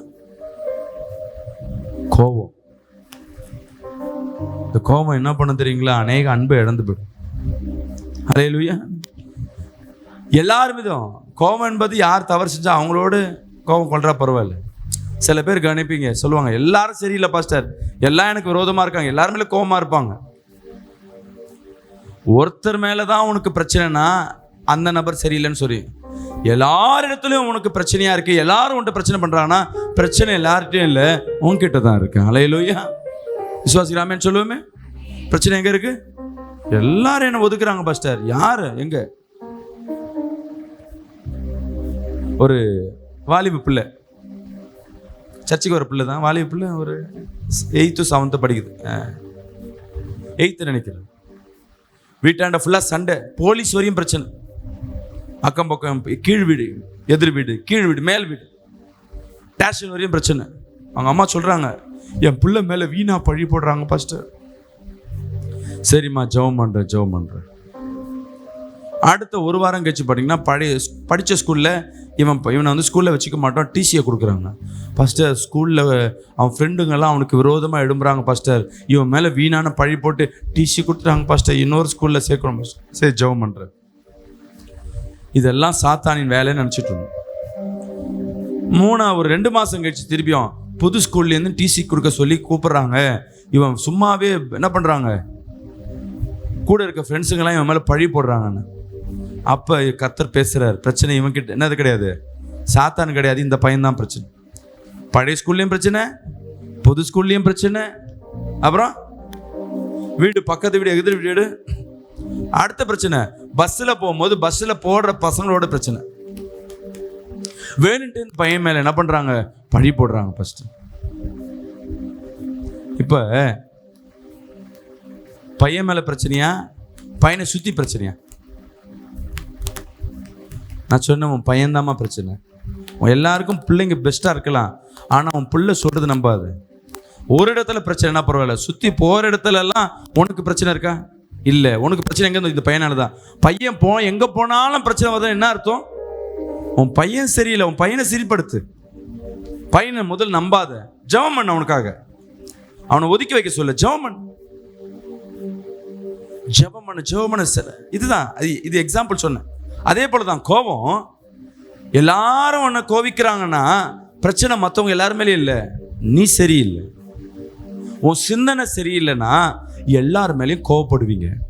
இன்னைக்கு நிறைய பேர் எல்லாரும் பார்க்குறவங்க ஃப்ரெண்டுக்கிட்ட கோபம் சண்டை, சொந்தங்கிட்ட கோபம் சண்டை, வேலை செய்கிறதுல கோபம் சண்டை, ஊழியம் வந்தால் அங்கேயும் சண்டை, கோபம். எல்லா இடத்துலையும் உனக்கு கோபத்தோடு இருக்கிறன்னா உன் சிந்தனை கட்டப்பட்டு இருக்கு. ஹல்லேலூயா. ஊழியக்காரராக இருக்கிற நான் என் சிந்தனையும் அநேக நேரம் பிசாசு சிறைப்பிடிப்பான். எப்போ சிறைப்பிடிப்பான் தெரியுங்களா? நான் ஸ்டேஜை ஏறுறேன்னா என் சிந்தனை அந்த 10 நிமிஷத்திற்கு முன்பாக இல்லை ½ ஹவருக்கு முன்பாக என் சிந்தனையை கட்டுப்படுத்துவான். ஏதாவது ஒரு தவறு நடக்கும், என் கண்ணில் பார்ப்பேன், கோபித்துக் கொள்வேன். அந்த கோபமானது மேலே வந்து ஸ்டேஜில் நிற்கிற வரை இருக்கும். நான் ப்ரெசன்ஸாக இருந்தா, அமைதியாக இருந்தா, நினைவுகள் தெளிவாக இருந்தால் தான் கர்த்தர் பேசுகிற சித்தத்தை என்ன பண்ண முடியும், கேட்க முடியும். கர்த்தர் காட்டுகிற தரிசனத்தை பார்க்க முடியும். இருதயத்தில் கர்த்தர் பேசின வார்த்தையை சொல்ல முடியும். இது 3த்தையும் கட்டுவது. சிந்தனை கட்டிட்டானா கொஞ்ச நேரம் நான் சைலண்டாக தான் இருப்பேன், என்ன பேசுதுன்னே தெரியாது. ஊழியக்காரருக்கு எப்படி? ஆமாம், கொஞ்ச நேரம் நான் யோசிப்பேன், என் சிந்தனை கட்ட இருக்கு. டெலிவரன்ஸ் பண்ணுற ஊழியம் பண்ணுறேன் நான், அநேகர் கட்டுகளை உடைக்கிறேன் நானும் ஒவ்வொரு சர்வீஸ், அதாவது விசேஷமான ப்ரேயர் எப்பப்போலாம் நடக்குதோ அப்பப்பெல்லாம் என் சிந்தனையை அட்டாக் பண்ணுவேன். அதன் வெளிப்பாடு எங்கே இருக்குன்னா கோபம். போவேன், அந்த யார் ஏமாந்துருக்கா அந்த பையனை திட்டுவேன், இந்த அம்மாவை திட்டுவேன், அந்த பொண்ணை திட்டுவேன், யார் வாசிக்கிறாங்க அந்த பையன் திட்டுவேன், என் பொண்ணு பசங்களை திட்டுவேன், ஊழியம் செய்யணும் திட்டுவேன். ஏன் திட்டுறேன்னா ஏதாவது சூழியம் செய்வாங்க, அவங்களும் தவறு செய்யாமல் நான் திட்ட மாட்டேன். அந்த தவறு எப்படி இருக்குன்னா என்னால் ஏற்றுக்கொள்ள முடியாதபடி புதுசாக செய்கிற தவறு, நம்ம ஏற்கனவே செஞ்ச தவறு, ஏற்கனவே நம்ம ஒன்று சொல்லியிருப்போம், மீண்டும் அதை செய்யும் போது என்ன பண்ணணும்னா இரிட்டேட் உண்டு பண்ணணும், கோபத்தை உண்டு பண்ணும், தெரிஞ்சுக்க, எங்கெங்கெல்லாம் கோவப்படுகிறியோ அங்கெல்லாம் உன் சிந்தனை கட்டப்பட்டிருக்கு. அல்லேலூயா. அதை உடனே நீ தானிச்சு நீ ஜெபம் பண்ணி, ஆண்டவரே என் சிந்தனை கட்டப்பட்டிருக்கு, கோபம் ஜாஸ்தியா இருக்கு, நீ அதுல உடனே ரிக்கவர் ஆயிடணும். அதுல சமாதானத்துக்கு உண்டான வழியை தேடணும். நல்லா கவனிங்க, சமாதானத்துக்கு உண்டான வழி. நீ கோபத்துல திட்டிட்ட பரவாயில்ல, கோபத்துல பகைச்சிட்ட பரவாயில்ல, கோபத்துல உடைச்சிட்ட, கோபத்துல என்ன பண்ண இடிச்சிட்ட. ஆனா எங்கெங்க இடிச்சியோ, எங்கெங்க உடைச்சியோ, எங்கெங்க ஒண்ணு இல்லாம ஆக்கினியோ, உன் வாயாலேயே நீ அதை ஆக்கப்பூர்வமாய் மாத்தணும். விசுவாசிக்கிறாமே சொல்லுவோமே. இடிச்ச இடத்துல கட்டணும், உடைச்ச இடத்துல ஒட்டணும், கசக்கி போட்ட இடத்த என்ன பண்ணும், சீர்படுத்தணும். இது யாரோட வேலை? நீ இடிச்சிட்டு வந்துட்டு, நீ உடைச்சிட்டு, ஆண்டவரே என்ன மன்னிச்சிடுங்க ஆண்டவரே, நீங்க போய் 2 தூதனை போய் அவன் இருதயத்துல பேசுங்க, அவன் வந்து மன்னிப்பு கேட்கட்டும். பிசாசு எப்படி இருதயத்துல பேசனா, அவன் தானே தப்பு பண்ணான், அவன் தானே தப்பு பண்ணான், நீ கரெக்டா தானே கேட்ட, நீ கரெக்டா தானே கேட்ட, நீ என்னவன் ஞானி மாதிரியும், நீ பர்ஃபெக்ட் மனிதன் மாதிரியும், நீ இயேசு கிறிஸ்து மாதிரியும், நீ நீதிமான மாதிரியும் உன்னை பிசாசு அப்படியே உன்னை பெரிய ஆளாக அப்படியே பூம் பண்ணி காட்டுவான். நீ ஊழியக்காரனாரு, மேனேஜராரு, ஓனராயிரு, இல்லை குடும்ப தலைவராரு, பிசாசு உன்னை பூம் பண்ணி காட்டி உன் கூட ஒருத்தரையும் இல்லாதபடி சிறைபிடிச்சு வைப்பான். அல்லேலூயா. இது முக்கியமான காரியம். இப்ப சொல்லுங்களேன், சிந்தனை கையை வச்சு 2 நெத்தியில கையை வைங்க. முடிஞ்சா எப்படி வைங்க? ஒரு கையை எசப்பான்னு சொல்லுங்க, இருதயத்தில் ஒன்று வச்சுட்டு 2 கை நெத்தில. அப்பா எனக்கு கோபம் வராதபடி வேலி அடைங்கப்பா. கோபம் வர்ற காரியங்க என் கண்ணில் படக்கூடாது. எது எது கோபப்படுறோம் அது என் காதில் கேட்கக்கூடாது. சொல்லுங்க, வாயை திறந்து நான் சொல்றத சொல்லுங்க. கோபப்பட்டு நான் எதையாவது இழந்து போனேன்னா மீண்டும் போய் பேச என் இருதயத்தை என்ன பண்ணுங்க, தாழ்மைப்படுத்துங்க. ஒப்புரவாக என்னை தாழ்மைப்படுத்துங்க. ஒப்புரவாக என்னை என்ன பண்ணுங்க, அப்பா எனக்குள்ள நீங்க வாங்க. சொல்லுங்க, நீங்க பெருகணும் நான் சிறுகணும், நீங்க பெருகணும் நான் சிறுகணும். அல்லேலூயா. இந்த விஷயத்துல யார் எடுத்துக்கலாம்? பிதாவை எடுத்துக்கலாம். இதுக்கு யார் ஒப்பா இருக்கலாம்? பிதாவானவர் மனிதனை தனக்கென்று படைத்து சகல வல்லமையை கொடுத்து, டே என் பேச்சை கேளுடா, நான் சொல்றபடி செய்யடா சொல்லி எல்லாத்தையும் உனக்கு எல்லாம் இந்த உலகத்தையும் நான் கொடுக்குறேன் சொல்லி ஒப்புரவானா, இவன் சும்மா இல்லாம என்ன பண்ணிட்டான், சாத்தான் பேச்சு கேட்டு கோவப்படுத்தி விட்டான். இவர் என்ன பண்ணிட்டாரு, அவனை சபிச்சிட்டாரு. நீ என்ன பண்ணணும், கஷ்டப்படணும், உன் ஆயுசு நாட்கள் இவ்வளவுதான், வேதனைப்படணும், எல்லாத்துக்கும் ஏங்கணும், நீ எதெல்லாம் ஆளுக்கு செஞ்சு அதெல்லாம் உனக்கு விரோதமா இருக்கும், நீ கஷ்டப்பட்டு தான் என்ன பண்ணும், குடும்பத்தை நடத்தணும், இதெல்லாம் சொல்லிட்டார். கோவப்பட்டார், மனிதனை சபிச்சிட்டார். ஆனா சபிச்ச உடனே அதே தேவன் எப்படிப்பட்டவர், மனுஷன் ஒன்றும் இல்லாதவர், வெறும் 60, 70, 80 ஆண்டு வாழ்ற ஒரு சாதாரண மண்ணு. அவனை குறித்து அவர் என்ன பண்ணி இறக்கப்படுறாரு. இறக்கப்பட்டு அவரே மறுரூபம் எடுத்து பிள்ளையாய் வந்து, நான் விட்ட சாபத்தை, அந்த சாபத்திற்கு நானே பலியாகிறேன், என் பிள்ளையை மீட்டு எடுக்கும்படியா. அல்லேலூயா. அதனாலதான் வந்த இடம்லாம் அவமானம். அவர் வந்ததுனால என்ன பண்ணிருக்கலாம், ஒரு ராணியின் வயிற்றுல பிறந்திருக்கலாம், சாதா ஒரு பெண் வயிற்றுல தான் பிறந்தார். அல்லேலூயா. ஒரு மாளிகை கொட்டாயில பிறந்திருக்கலாம், அவருக்கு இருக்க வல்லமை ஒரு மாட்டு கொட்டாயில பிறந்தார். அல்லேலூயா. விசுவாசிக்கலாமேன்னு சொல்லுவோமே. பெரிய அரசனாய் வாழ்ந்திருக்கலாம், அவர் தச்சனா தான் வாழ்ந்தார். விசுவாசிக்கலாமேன்னு சொல்லுமே. ஊழியம் செய்வதற்கு அவர் பெரிய கூட்டங்களையும் பெரிய ராஜ்யத்தை தேடி இருக்கலாம், அவர் ராஜ்யத்தை தேடல, சிறு மலை கூட்டத்தை பார்த்தார். அல்லேலூயா. மீனவர் தேடினார், திக்கற்றவர்களையும் விதவைகளும் என்ன பண்றது, அநேகரால் கைவிடப்பட்டவர்களை தேடினார். அடிக்கப்பட்டாங்க, அநேகர் நெருக்குனாங்க, அசிங்கமா திட்டினாங்க, நிர்வாணம் படுத்தினாங்க, காரி துப்பினாங்க. எதுக்குன்னா என் பிள்ளை விடுதலை ஆகணும். அல்லேலூயா. அவர் எல்லா விதத்திலையும் இறங்கி போய் உன் ஜீவனை மீட்டெடுத்து கொடுத்தார். விசுவாசிக்கலாமேன்னு சொல்லுமே. நம்ம திட்டின இடத்துல நம்மளே போய் ஒப்புரவ தப்பு இல்லை, தப்பு அவங்க செய்யிட்டாங்க. சொல்லுங்களேன், நெஞ்சில கை வச்சு, நான் ஏசப்பாவோட பிள்ளை, என் குணம் இயேசுவாவே மாறட்டும். நீ போய் மன்னிப்பு கேட்கிற, ஒப்புரவு ஆவறனா, நீ இயேசுவின் பிள்ளையாய் மாறுற, நீ இயேசுவாய் மாறுற. அல்லேலூயா. மற்றவங்க மன்னிப்பு கேட்கணும்னு சொல்லிட்டு நீ இருக்கிறனா, நீ பிலாத்தாய் மாறுற. பிலாத்து எதிர்பார்க்கிற காரியம், இயேசுப்பா வந்து சொல்ல, என்னை மன்னிச்சிட்டுங்க, என்னை விடுங்க, நான் போறேன்னு சொல்லுவான்னு எதிர்பார்க்கிறாரு. ஆனா ஏசப்பா அமைதியா இருக்கிறாரு. எல்லா குற்றத்தையும் என்ன பண்ணாரு, உண்மையா செஞ்சது போலவே குனிஞ்சிருக்கிறார். பிலாத்து எதிர்பார்க்கிறான், வாயிலேருந்து என்னை விடுங்க, விடுதலை ஆக்குங்க, ஏதாவது ஒன்று சொல்லுங்க, ஏதாவது இவரை தப்பிச்சு வைக்கலான்னு பார்க்குறான். அல்லேலூயா. இன்னைக்கு கர்த்தர் உன்னோடு பேசிக்கொண்டிருக்கிறார். நீ ஏசப்பின் பிள்ளை.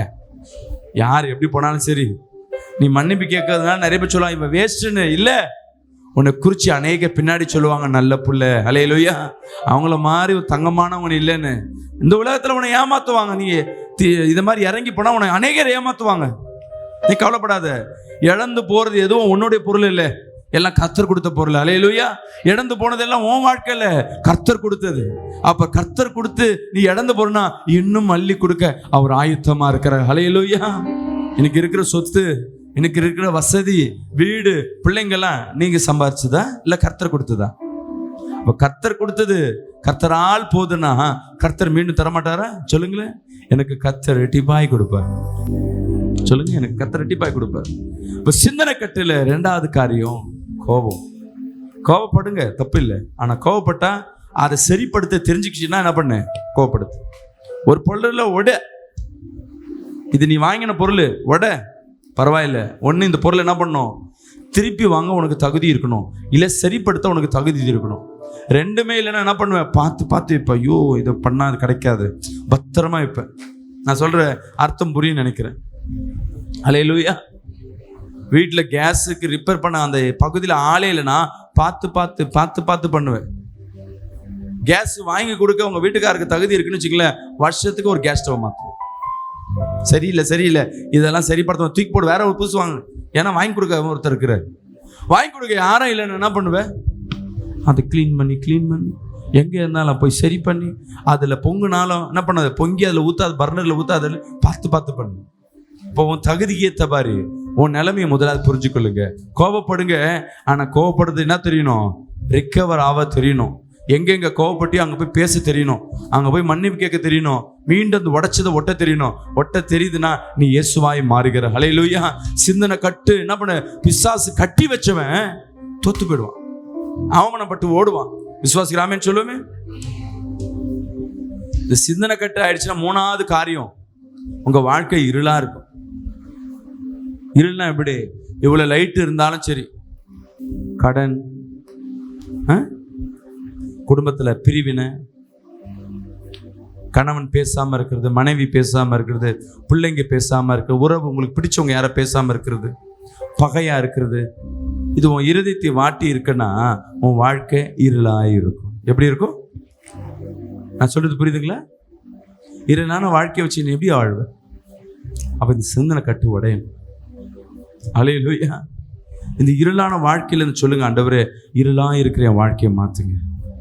சொல்லுங்க, இருளாய் கை வைத்து சொல்லுங்களேன், இருளாக இருக்க வாழ்க்கை மாற்றுங்க.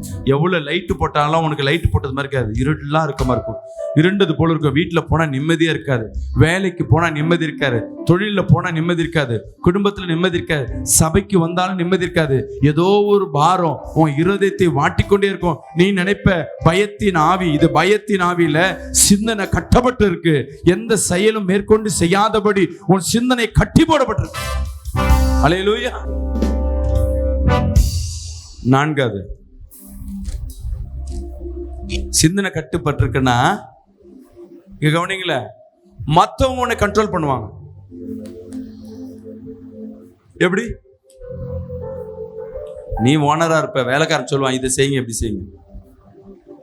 நீ குடும்ப தலைவரா இருப்ப, மனைவி சொல்ல ஏங்க எப்படி செய்யுங்க, புள்ள சொல்லுவேன் ஏப்பா எப்படி செய்ப்பா, ஏன்பா இப்படி பண்ற, பக்கத்து வீட்டுக்காரன் சொல்லுவான் ஏன் இப்படி பண்ணு. இத்தனை நீ செஞ்சிருப்ப. இப்போ சிந்தனை கட்டுப்பட்டதுனால, கட்டுப்பட்டு இருக்கனால மற்றவங்க எல்லாம் உனக்கு என்ன பண்ணிட்டு இருப்பாங்க. நான் சொல்றது புரியுதுங்களா உங்களுக்கு? இன்னைக்கு எத்தனை பேர் இந்த மாதிரி மற்றவங்க ரோல் பண்றாங்க. சில வாழ்க்கை செய்ய முடியாது. திடீர்னு நம்ம நல்லா இருப்போம், நம்ம பிள்ளைங்க ஏதோ ஒரு பிரச்சனை பண்ணுவோம், கண்டவெல்லாம் அட்வைஸ் பண்ணுவோம், இப்படி பண்ண அப்படி பண்ணு. உன் பிள்ளைக்கு யாருக்கு அட்வைஸ் பண்ணுவா? சம்மந்தப்பட்ட வாழ்க்கை ஒண்ணுமே இருக்காது, அவங்க வாழ்க்கை சீரழிஞ்சிருக்கும். ஆனா உனக்கு வந்து அட்வைஸ் பண்ணிருப்பா, உன் பிள்ளை இப்படி வள, உன் பையனை இப்படி வளைய, இப்படி பண்ணலாமே, இப்படி பண்ண. அவன் பிள்ளையை சீர்கெட்டு போயிருக்கும். காரணம் என்னன்னா, இன்னைக்கு நீ தோத்து போய் உன் பிள்ளையினால அவமானப்பட்டிருப்ப. அதனால அந்த வார்த்தைகள் உனக்கு எதிர்ப்பாய் வந்திருக்கும். மற்றவங்க உன்னை அட்வைஸ் பண்ணுவாங்க. எந்தெந்த சூழ்நிலையில மற்றவங்க உனக்கு அட்வைஸ் பண்றாங்கன்னா, உன் சிந்தனை கட்டுப்பட்டு போயிருக்கனால, மற்றவங்க கண்ட்ரோல் இருக்கிறதுனால மற்றவங்க ஆலோசனை உனக்கு பலமா இருக்கும். சொல்லுங்க, கரங்களை உயர்த்தி, அப்பா இயேசப்பா, நீர் என்னை ஆளுகை செய்யுங்க. சொல்லுங்க, நீர் என்னை கண்ட்ரோல் பண்ணுங்க. நீர் என் குடும்பத்தின் தலைவரா இருக்கிறீர். நீங்க சொல்லுங்க, நான் கேட்கிறேன். நீங்க சொல்லுங்க, நான் கேட்கிறேன். நீங்க சொல்லுங்க. அல்லேலூயா. இப்ப நான் வேண்டுனல்ல, இந்த ஜெபம் எப்படி கேட்கப்படும்னா, ஆண்டவரே நீங்க சொல்றதை நான் செய்யறேன்னா, தேவன் இன்னொரு மனிதனை இன்னொரு தூதனை அனுப்பி தான் செய்ய மாட்டாரு. உன் சிந்தனையிலே பேசுவார், இருதயத்திலே பேசுவார். இதை பண்ண, அதை பண்ண, இதை பேசு. நீ எடுக்கிற முடிவு, அந்த சூழ்நிலை நெருக்கத்தில் நீ எடுக்கிற முடிவு, சில நேரங்களில் நெருக்கத்தில் நீங்க எடுக்கிற முடிவு தான் தோத்து போய் நிற்பீங்க. அந்த இடத்துல நீங்க எடுக்கிற முடிவு சக்சஸ் ஆகும். இத்தனை நாள் இருளா இருக்கிறது வெளிச்சமாய் வரும். அப்போ ஜெபத்துல மெயினான காரியம், ஆண்டவரே என் செயல்களை நீங்க கண்ட்ரோல் பண்ணுங்க, என் பிள்ளைய நீங்க ஆளுகை செய்யுங்க. யாராவது பிள்ளைங்க சரியா இல்லை, அநேகரால் அவமானப்படுறான், ஏப்பா அவனை சொல்லுவாங்க, ஏப்பா அவன் பிள்ளை சரியா இல்லைப்பா, சரியா வேலைக்கு போக மாட்டான், ஏன்னா இப்படி இருக்கா, அவனை கண்டவெல்லாம் அட்வைஸ் பண்ணுவான். ஆண்டவரே என் பிள்ளையோடு நீங்க பேசுங்க, என் பிள்ளை சிந்தனையை நீங்க தொடுங்க, என் கணவன் சிந்தனையை நீங்க தொடுங்க, என் உறவுகள் சிந்தனை நீங்க தொடுங்க. நீங்க எப்பப்பெல்லாம் ஜெபம் செய்றீங்களோ அந்த ஜெபம் அன்னைக்கு கேட்கப்பட்டது போல தெரியாது. கர்த்தர் விதைத்து அதை முளைக்க செய்து அதை அறுவடை காலம் வரையும் காத்திருந்து பலனை கொடுக்கிறவர். விசுவாசிகளாமே சொல்லுவோமே. சில நாட்களுக்கு அப்புறமேட்டு உன் பிள்ளையின் வளர்ச்சியோ, உன் குடும்பத்தின் வளர்ச்சியோ, உன் கணவன் வளர்ச்சியோ, மனைவி வளர்ச்சியோ பார்க்க முடியும். ஒரு ஆமேன் சொல்லுவோமே. 5வது, எல்லாருக்கும் நடக்கிற சிந்தனை கட்டப்பட்டுச்சுன்னா கர்த்தர் வார்த்தையை கேட்க முடியாது. தூக்கமா வரும். எத்தனை பேருக்கு இங்க செய்தி கொடுக்கும்போது தூக்கம் வருது? ஒரு ஆமேன் சொல்லுவோமே. தூக்கம் வந்தவங்களும் ஆமேன் சொல்றாங்க. தூக்கம் வரவங்க மட்டும் ஒரு ஆமேன் சொல்லுவோமே. உஷாரா இருக்கிறேன். கேட்கறது மாதிரியே தெரியும். அடே கண்ணு,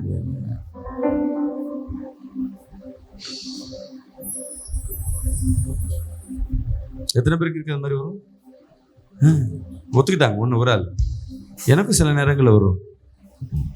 ஏன்னா அந்த வசனம் உன் காதுல கேட்கக்கூடாது. ஏன்னா அந்த வசனம் உன் காதுக்குள்ள வந்ததுன்னா நீ விடுதலை ஆயிடுது. உடனே சிந்தனை கட்டுவாது. இந்த வார்த்தைகள் கேட்கக்கூடாதபடி அப்பா அம்மா அட்வைஸ் பண்ணா அது கேட்காது. முதலாளி ஓனர் ஏதாவது ஒரு ரூல்ஸ், ஏதாவது ஒரு வார்த்தை சொல்வாரு, உன் காதுல கேட்காது. அப்படியே மந்தமா இருப்பீங்க. சில விஷயங்களை கத்துக்கணும்னு போவீங்க. எக்ஸாம்பிள், ஸ்கூல்ல படிக்கணும்னு போவீங்க, இல்ல ஒரு கோச்சிங் போவீங்க, எல்லாரும் ஒரு ஏதோ ஒன்று லிசன் பண்ணணும்னு கேட்பீங்க. ஆனா கேட்க விடாது.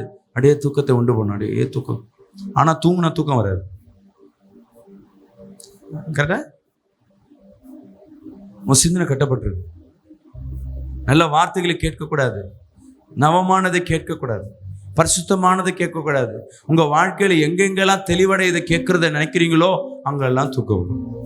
நல்லா சினிமா பாட்டு குத்து டான்ஸ் போடுங்களேன், அல்லேலூயா. ஆனா தேவ வார்த்தை, பாஸ்டர் நீங்க தூங்க வைக்கிற மாதிரி பேசுறீங்க பாஸ்டர். உண்மையாவே சில ஊழியக்காரன் தூங்க வைக்கிற மாதிரி பேசுவாங்க. அது அவங்களுக்கு நல்லா உற்சாகமா கத்தி கத்தர் வரார், தொடுறார், அப்படி கத்தி கத்தி பேசினாலும் ஸ்பீக்கரே கிழியும். அவங்க 2ஆம் உலகம் கடந்து போய் 3வது உலகத்துக்கு நேரம் டிராவல் பண்ணிட்டு இருப்பாங்க. அல்லேலூயா. அவங்களுக்கு எப்படி இருக்கும் தெரியுங்களா? அப்படியே கொஞ்சம் தலைக்காணி வச்சா நல்லா இருக்குமே. சேரும் எப்படி இருக்கு? இந்த சேர் பார்த்தீங்கன்னா வாட்டை இல்லாமல் இருக்கும். இப்படியும் சாயம் இல்லை, எப்படியும் சாயம் இல்லை, பின்னாடியே சாயம் இல்லை. ஒரு வாட்டை இல்லாமல் சேர் இருக்கு பாஸ்டர். இதில் எப்படி தூங்குறது நம்ம? அதுவே நல்ல குஷன் சேராக வைங்களேன். இந்த மேசிக்கு, இந்த பாடலுக்கு அப்படியே தேவலோகத்துக்கே போயிட்டு வந்தது மாதிரி இருக்கும். அல்லேலூயா. பிசாசு பின்னாடியே உட்காந்துட்டு என்ன பண்ணுவான்? வாடா வா, என்கிட்ட வா, தூக்கத்துக்கு வான்னு கேட்பான். நாங்க முன்னாடி இருந்து உட்காந்துட்டு என்கிட்ட வா, கர்த்தர் வார்த்தை கேளு கேளுன்னு. இதுக்கு நாங்க என்னென்ன பண்ணுவோம்? அவன் பண்ணுவான். அப்படி சொர்க்கத்தையே கொண்டு வரான் தூக்கத்துக்கு. உன் பக்கத்துல வீட்டுல போய் நீ படுத்து பாரு, மெத்தல படுத்தாலும் தூக்கம் வராது. ஆனா இங்க கஷ்டப்பட்டு உட்காந்தாலும் தூக்கம் வரும். அவன் எவ்வளவு கம்ஃபர்டபுள் பண்றான் பாருங்க. நீ என்ன பண்ணாலும் சரி, உனக்கு தூங்க வைக்கிறது என் வேலை இட்டுருவான். அப்படியே அந்த சேர் என்ன பண்ணுவான்? சோஃபா செட் மாதிரி ஆக்கிடுவான். காத்து வராத இடத்துல உனக்கு ஜில்லுன்னு காத்து வர மாதிரி உண்டு பண்ணுவான். அப்படியே சொர்க்கலோகம் போல அவன் பண்ணுவான். நாங்க என்ன பண்ணோம்? வார்த்தையை கொடுக்கறதுக்கு இடையில நிறுத்தி கைத்தட்டு அல்லேலூயா சொல்லு, ஒரு பாட்டு பாடு. இது பண்றது தப்பா ரைட்டா? எப்படியாவது உன் சிந்தனை என்ன பண்ணும்? விடுதலையாக்கணும். ஹல்லேலூயா. அதனாலதான் பாட்டு பாடணும், பாட்டு பாடணும். பாட பாட பாட நீங்க அது மாதிரி வசனத்தை கேட்கும் பொழுது தூக்கம் வராது தடுக்கிறதுக்கு ஒரு ரகசியத்தை சொல்லி தர. ஸ்தோத்திரம் சொல்லிக்கொண்டே இரு. ஆமென். ஸ்தோத்திரம். நன்றி அப்பா, நன்றி அப்பா, நன்றி அப்பா, நன்றி அப்பா, நன்றி அப்பா. ஸ்தோத்திரம், ஸ்தோத்திரம். இந்த தாய் ரூபத்தில் உள்ளுக்குள்ள ஒரு பிசாசு என்ன பண்ணுது, எப்படியாவது செய்தியை கண்ட்ரோல் பண்ணலாம், சிந்தனை டைவெர்ட் பண்ண தும்போம். முன்னாடி இருந்து பாருங்களேன், முகத்திலேருந்து கையிலேருந்து எல்லாத்தையும் ஒன்று காட்டும். அந்த ஆவி என்ன பண்ணும், அவங்களையும் அசிங்கப்படுத்தும். போகிற இடத்துல அவங்கள என்ன பண்ணும், ஒதுக்கும்படியாக அந்த மாதிரி செயல்களை உண்டு பண்ணும். இது சிந்தனை கட்டு, அவங்க சிந்தனை கட்டியாச்சு. எதிராளி இருக்க சிந்தனை கட்டணும்னு தான் அந்த சாத்தான் வேலை. அல்லேலூயா. இது நம்ம சிந்தனை தெளிவாக இருந்ததுன்னா அதை பகுத்தறிந்து அதை நம்ம என்ன பண்ண முடியும், கண்ட்ரோல் பண்ண முடியும். ஆனால் வீட்டில் ஸ்தோத்திரத்தோடு செய்தி கேட்குறீங்களா, ஸ்தோத்திரம் ஸ்தோத்திரம் ஸ்தோத்திரம் ஸ்தோத்திரம். ஆமென் ஆமென் ஆமென். அந்நிய பாஷை தெரிஞ்சு அந்நிய பாஷையோடு பேசு. ரபா ஹந்தரா ஷக்கிலியா ஹத்தரபா. நீ சொல்ல சொல்ல சொல்ல அந்த தூக்கம் எங்கே போச்சுன்னு ஃப்ரெஷ்ஷாக உடம்பு அப்படியே ஃப்ரெஷ்ஷாக என்ன பண்ணுவேன், அப்படியே ஓடிட்டு உட்காந்தது போல ஃப்ரெஷ்ஷாக இருக்கும். அடுத்து சொன்னா ஓடுறது போல உன் ஆத்மாவும் சரீரமும் பலனாகும். இந்த வார்த்தைகள் அப்படியே உன் இருதயத்துக்குள்ள ஆணி போல போய் படியும். எப்போ வசனத்தை கேட்கும் பொழுது எங்கெங்கெல்லாம் தூக்கம் வருதோ சோத்திரத்தோடு கூட சேர்த்து படி. வேதம் படிக்கும் பொழுது என்ன பண்ண முடியாது, சோத்திரம் சொல்ல முடியாது. சோத்திரம் சொன்னா அந்த வார்த்தை நம்ம மைண்ட்ல அது படிக்க முடியாது. அந்த டைம் நீ நல்லா ஜெபம் பண்ணி ஆவில துதிச்சுட்டு ஜெபம் பண்ணு, காலவர் ஜெபம் பண்ணு, படி. திருப்பி தூக்கம் வருதா, திருப்பி அப்படியே ஒரு 5 நிமிஷம் என்ன பண்ணு, நல்லா வொர்ஷிப் பண்ணிட்டு திருப்பி திறந்து படி. நீ நம்ம நினைச்சிட்டாங்க முதல் பாட்டு பாடணும், பைபிள் படிக்கும்போது பாட்டு பாடக்கூடாது, அடுத்தது ஜெபம் செய்யணும். இந்த ரூல்ஸ் எல்லாம் யாரும் கொண்டு வரல, நம்ம தான் உருவாக்கணும். உன் வீட்டில் ஜெபம் பண்ணும்பொழுது படி, பைபிள் படி. படிக்கும்போது தூக்கம் வருதா, ஒரு பாட்டு பாடு நல்லா. அந்த பாட்டு என்ன பாட்டு வேக, சோகமான பாட்டு பாடக்கூடாது. நிறைய பேர் என்ன பாட்டு எந்த இடத்துல பண்ணணும்னு தெரியாது. ஒரு சாவுக்கு போயிட்டு நாங்கள் பாட்டு பாடுறோம். நான் ஒரு பாட்டு பாடுறேன். என்ன பாட்டு, தாய் போல தேட்டி ஒரு பாட்டு பாடு. ஒருத்தர் என்ன பண்ணுற, பக்கத்தில் என் பாஸ்டர் அங்கே நாங்கள் பிறந்தநாள் போயிட்டு வந்தோம். அந்த பாஸ்டர் ஒரு பிறந்தநாள், நன்றி என்று சொல்லுகிறோம் நாதா. நான் ஐயா என்ன, அவங்க மைண்டு ஏதாவது எப்போதும் ஒரே பாட்டு இல்லை. அந்த சூழ்நிலைக்கு ஏற்ற மாதிரி நல்லா உற்சாகமா நைட்டில் தூங்கும் போது நீ சோக பாட்டு எடுத்துனா சோகமாக இருக்கும். இந்த மைண்டில் எப்போதும் சோக பாட்டு, கண்ணீர் வர்ற பாட்டு எல்லாம் தூக்கி எடுத்துருங்க. இதெல்லாம் நீ பாடவே கூடாது. கர்த்தர் உன்னை வெற்றியா வைக்கிறாரு. தேவனை துதிக்கிற நன்றி சொல்லுகிற பாடல், அவரை உற்சாகப்படுத்துகிற பாடலாம் நீ பாடினதா. அவரை உற்சாகப்படுத்தினாதான் நீ உற்சாகமாவ. அல்லேலூயா. அடிமை நான் ஆண்டவரே. பாடும்போது என்ன ஆயிடும், உருகுதையா. நல்லா தூங்கி நல்லா பாட்டு தூக்கம் வர டைம்ல இந்த பாட்டு, தன்னால கண்ணு கலங்குது கர்த்தாவே உண்மை நினைக்குது. இந்த வசனத்துக்கு ஏற்ற மாதிரி சபையில பாடுவாங்க. அதை போய் வீட்டில் போய் நைட்டு படுக்கும் பொழுது பாண்டின்னு வச்சுக்கீங்களேன், அவ்வளோதான், நீ 4ஆம் உலகத்துக்கு கடந்து போயிடுவ. அடுத்தது பாட்டு முடிக்கிறதுக்குள்ள பாட்டு இடையில பாடுறது நல்லா உற்சாகமா பாடு. சொல்லுங்க அல்லேலூயா. சொல்லுங்க, இனிமேட்டு ஆண்டவரே என்னை யாரும் சிறைப்பிடிக்காதபடி நீர் வேலி அடைங்க. வசனத்தை கேட்க கூடாதபடி தூக்கத்தை வருகிற எல்லா ஆவிகள் என்னை விட்டு வெளியேறட்டும். சொல்லுங்க, ஜெபம் பண்ணுங்க. வசனம் படிக்கக்கூடாதபடி, கேட்கக்கூடாதபடி தடை பண்ணுகிற ஆவிகள் என்னை விட்டு வெளியேறட்டும்.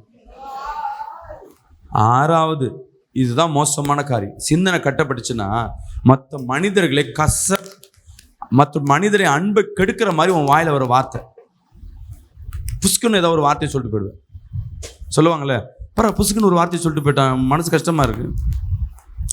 ஒன்னு அறியாம நீ பேசுன்னு பேச மாட்ட, நீ ஒன்று நினச்சிருப்பா, நான் சொன்ன வார்த்தை இப்படி டப்புன்னு வந்துடும். ஐயோ, அது அவங்கள கஷ்டப்படுத்தும், அவங்க அன்பை கெடுக்கும், அவங்கள உழுக்கும்னு தெரியாது, டக்குன்னு சொல்லிடுவேன். அல்லேலூயா. எக்ஸாம்பிள், வீட்டில் ஒரு எண்ணெய் இல்லை, கொஞ்சம் எண்ணெய் இருந்தால் கொடுமா. யாரு? உனக்கு தெரிஞ்ச சொந்தக்காரங்க பக்கத்து வீட்டில் கேட்குறாங்க. உன்கிட்ட எண்ணெய் இல்லாமல் இருக்கலாம், இல்லை கொடுக்கக்கூட எண்ணெய் இல்லாமல் இருக்கலாம். ஆனால் சொல்கிற விதம் இருக்குது. ஐயோ கொஞ்சம் தாங்க இருக்கு, தேவைப்படுது, என்கிட்ட இருந்தால் கொடுத்துருவேன்ல, இந்த வார்த்தை வேறு. அவங்களை காயப்படுத்தாமல் இல்லைன்னு சொல்கிறது, அதெல்லாம் தள்ள முடியாது. எவ்வளோ தான் என்ன கொடுக்குறது? முடியாது. டப்புன்னு ஒரே வார்த்தை, ஒரே டக்கு.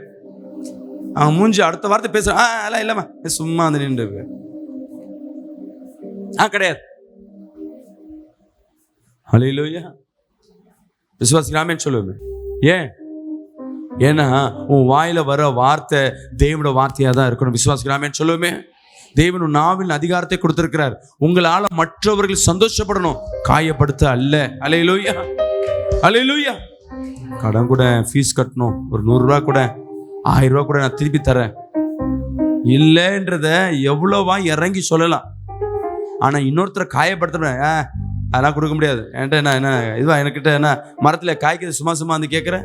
உன் கணவன் சம்பாதிக்கல, சம்மந்தம் இல்லாத ஒருத்தர் காசு கேட்டால் அவங்கள ஏளனப்படுத்துறது, கடன் கேட்டவங்களை, கடன் கொடுத்தவங்க என்ன பண்ணுவாங்க, அவமானப்படுத்துவது. இதே மாதிரி நிறைய காரியம் குடும்பத்தில் சின்ன சின்ன காரியம் இருக்கும். நான் எக்ஸாம்பிள் சொல்கிறது தான், நிறைய காரியம். இன்னொருத்தர் உன்னை நேசிக்கிறவங்க உன்னோட பேசும்பொழுது அவங்களை துன்பப்படுத்துகிற மாதிரி பேசுறது. மனைவி கேட்பான் கணவன் இடத்துல, எங்க சாப்பிட்டீங்களா, எப்படிங்க இருக்கேன், எல்லாம் ஒன்று சொல்லணும் அவசியம் இல்லை, வை போன சொல்லணும் அவசியம் இல்லை, வை. அவங்க இருதயம் அவனுக்கு புண்படும். நிறைய நேரம் நம்மளும் பண்ணுவோம், நம்மளை அறியாமல் செய்வோம்.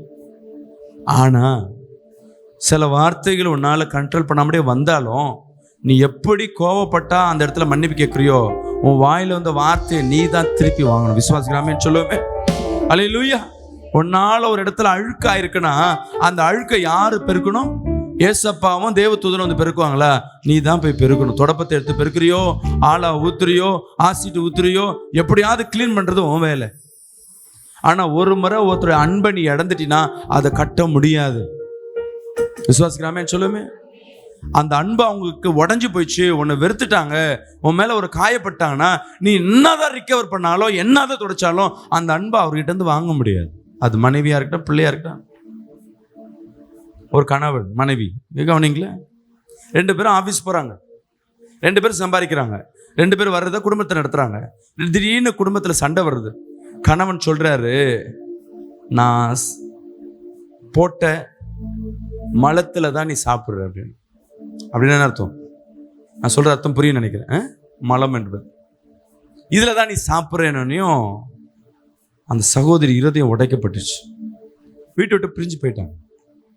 நான் போய் பேசுகிறேன், ஃபஸ்டர் எது வேணால் சொல்லலாம், நானும் சம்பாதிக்கிறேன்ல, அதுக்கு அவர் எக்ஸ்ட்ரா ஒரு 20,000 எக்ஸ்ட்ரா, அந்த பிள்ளை 40,000 சம்பாதிக்க, அவர் 60,000 சம்பாதிக்க, 20,000 இஷ்டத்துக்கு இந்த வார்த்தை சொல்லிட்டாரு. எனக்கு ஒவ்வொரு சாப்பாடு சாப்பிடும் போதெல்லாம் கஷ்டமாக இருக்குது. நான் சொல்கிறேன், உன் பிள்ளைக்கா வழமா நான் கன்வின்ஸ் பண்ணி அந்த பிள்ளையை சேர்த்து தான் இருக்காங்க. 3 வாரமாக கேட்குறேன், வீட்டில் எப்படிமா இருக்கு? அவர் பொருள் சாப்பிட்றாரு, ஏன் சம்பளத்தில் நான் சாப்பிட்றேன், ஒரே வீடு தான், 2 சமையல். கணவர் சொல்கிறாரு, அவளோட நான் நல்லா சமைப்பேன் பாஸ்டர், துணி துவைக்க கிரைண்டர் இருக்குது, சரிண்ணா வாஷிங் மிஷின் இருக்குது, சமையல் அவளோட நான் அவர்கிட்ட கேட்குறேன், அந்த பொண்ணுக்கிட்ட, என்னம்மா சொல்கிறேன், அவர் நல்லா தான் சமைப்பார். யோசிச்சு பாருங்க. நான் சொல்கிறேன், ஐயா அவர் தெரியாமல் சொல்லிட்டாரு, தெரியாமல் சொல்ல இந்த வார்த்தை சொல்லக்கூடாது. ஆனால் கணவர் கடைசி வரையும் அது தப்புன்னே அவர்கிட்ட என்ன பண்ணல, அந்த சகோதரி கிட்ட கம்யூனிகேட் பண்ணல. அதுதான் தப்பு. கோபத்தில் ஏதோ பேசிடுறீங்க, தப்பு தான். ஆனால் ஒருத்தருக்கு உடைக்கப்பட்டிருக்கா, சரி மன்னிப்பு கேளு. அந்த மன்னிப்புக்கு நிகராக நீ எவ்வளோ பொருள் வாங்கி கொடுத்தாலும் என்ன கிடையாது, ஈடு இல்லை. விசுவாசிக்கிறாமேன்னு சொல்லுமே. அவங்களை கிளியர் படுத்துறதுக்கு ஓடு, அவங்க வீட்டுக்கு 10 முறை ஓடு. ஹல்லேலூயா. சில பேர் ஹாஸ்பிட்டலில் அட்மிட் ஆகிருப்பாங்க, கவனிங்க நல்லா, உங்களுக்கு செய்தி தெரியும். நீ போய் ஹாஸ்பிட்டலில் பார்க்கறதுக்கு 3 நாள் இருந்திருப்பாங்க, போயிருக்க மாட்டேன். ஆனால் டிஸ்சார்ஜ் ஆகிட்ட பிறகு நீ வீட்டுக்கு 10 முறை போனாலும் அது வேல்யூ இருக்காது.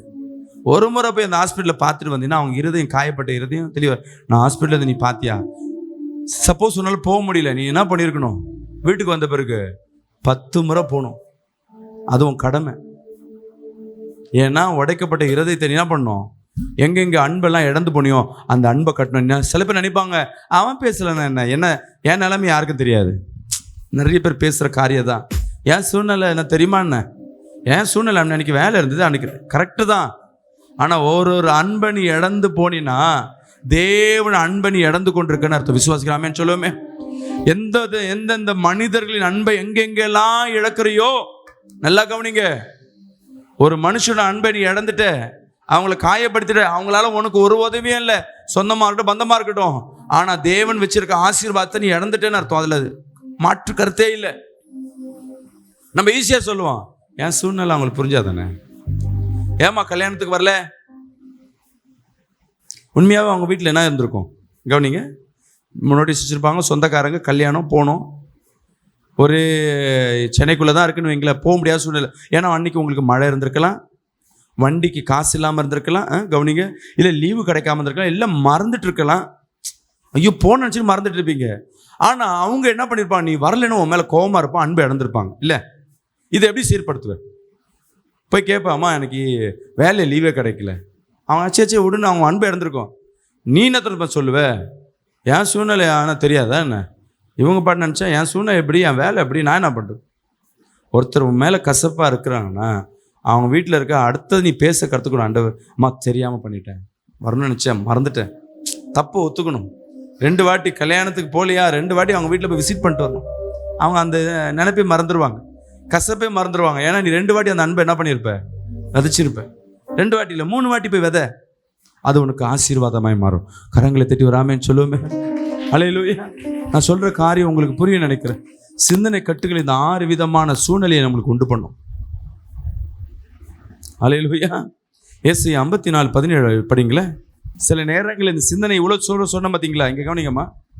விரோதமாய் உருவாக்கப்படும் எந்த ஆயுதம் வாய்க்காமல் போகும். உனக்கு விரோதமாய் நியாயத்தில் எழும்பும் எந்த நாவையும் நீ குற்றப்படுத்துவாய். இது கர்த்தருடைய ஊழியக்காரரின் சுதந்திரமும் என்னால் உண்டான அவர்களுடைய நீதியுமாய் இருக்கிறது என்று கர்த்தர் சொல்லுகிறார். விசுவாசிராமேன்னு சொல்லுவேன். இந்த வசனத்தை எழுதி வச்சுக்கோங்க. உன் சிந்தனை கட்டப்படுகிறதுனா இந்த வசனத்தை நீ எவ்வளவாய் படிக்கிறாயோ உன் சிந்தனை கட்டுகள்லாம் உடைய ஆரம்பிக்கும். அல்லேலூயா. மனப்பாடம் பண்ணக்கூடாது. ஒவ்வொரு வசனத்தையும் உணர்ந்து உணர்ந்து உணர்ந்து உணர்ந்து பண்ணணும். சிம்பிளாக சொல்ல பாருங்களேன், உன் சிந்தனை கட்டுகளை ஈஸியாக எப்படி பண்ணணும்னா, வாட்ஸ்அப்பை இன்னைக்கு பார்க்கக்கூடாதுன்னு நினச்சின்னா பார்க்காம இருக்கணும். இன்ஸ்டாகிராம் பார்க்கக்கூடாதுன்னா பார்க்கக்கூடாது. டிவி பார்க்கக்கூடாதுன்னா பார்க்கக்கூடாது. சின்ன சின்ன காரியத்தை நீ எவ்வளவா நீ கட்டுப்படுத்துகிறாயோ உன் சிந்தனை கட்டுகள்லாம் உடஞ்சிருக்குன்னு அர்த்தம். அல்லேலூயா. நிறைய நேரம் ஊழியத்துக்கு போகாதபடி, ஜெபிக்க முடியாதபடி இந்த இன்ஸ்டாகிராமு, இந்த மீடியா இவைகளே உன்னை கட்டுப்படுத்தியிருக்கும். கவனிச்சு பாருங்க. உன் ஃபோன், உன் செல்ஃபோன் கால் வருதோ இல்லையோ, உன் ஃபோனை ஒரு அரை நாள் ஆஃப் பண்ணிட்டு வைங்களேன், உன் சிந்தனையை பாதி கட்டுப்படுத்திட்டேன்னு அர்த்தம். எப்படி? இன்னைக்கு சிந்தனையை அதிகமாக கட்டுப்படுத்துற இதுதான் வச்சிருக்கு. இது ஒரு அரை நாள் ஆஃப் பண்ணுங்களேன், உன் வாழ்க்கையில் பெரிய நிம்மதியை கொடுப்பேன். இது இருக்கிறதுனால ஒரு ஆக்கப்பூர்வமான காரியம் இருக்கு. ஆனால் ஆக்கப்பூர்வமாக இருக்கிறது போலவே பிசாசு தனக்குள்ள ஒப்பு கொடுத்து வச்சிருக்கோம். உன் செல்ஃபோன் ரிப்பர்னா சந்தோஷப்படு. அல்லேலூயா. மீண்டும் இந்த வசனத்தை எல்லாம் சேர்ந்து படிப்போமா? உனக்கு விரோதமாய் சொல்லுங்களேன். எனக்கு விரோதமாய் உருவாக்கப்படும் எந்த ஆயுதமும் பிசாசு ஆயுதமா அனுப்புவான் உன் நினைவுகளை சிறைப்படுத்த. நேரத்தை, இன்ஸ்டாகிராம், யூடியூப், இச்சை, பாவம் இதெல்லாம் உனக்குள்ள சிந்தனைக்குள்ள வரும்படியாக நினைவுகள் இவைகள் எல்லாவற்றையும் அவன் அம்புகளாய் அனுப்புவான். அந்த அம்புகள் உன் சிந்தனையில் வராதபடி நீ பண்ணணும், ஜெபிக்கணும். எனக்கு விரோதமாக உருவாக்கப்படுகும் எந்த ஆயுதமும் வாய்க்காதே போகும். படிங்க. எனக்கு விரோதமாய் நியாயத்தில் எழும்பும் எந்த நாவையும் நீ குற்றப்படுத்துவாய்.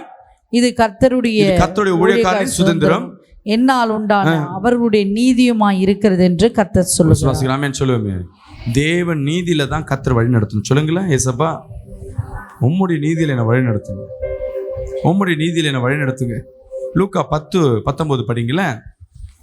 இதோ சர்ப்பங்களையும் தேள்களையும் மிதிக்கவும் சத்துருடைய சகல வல்லமையும் மேற்கொள்ளவும் உங்களுக்கு அதிகாரம் கொடுத்திருக்கிறேன், ஒன்றும் உங்களை சேதப்படுத்தாது. தெரிஞ்சுக்கங்க அம்மா, இங்க கவனிமா.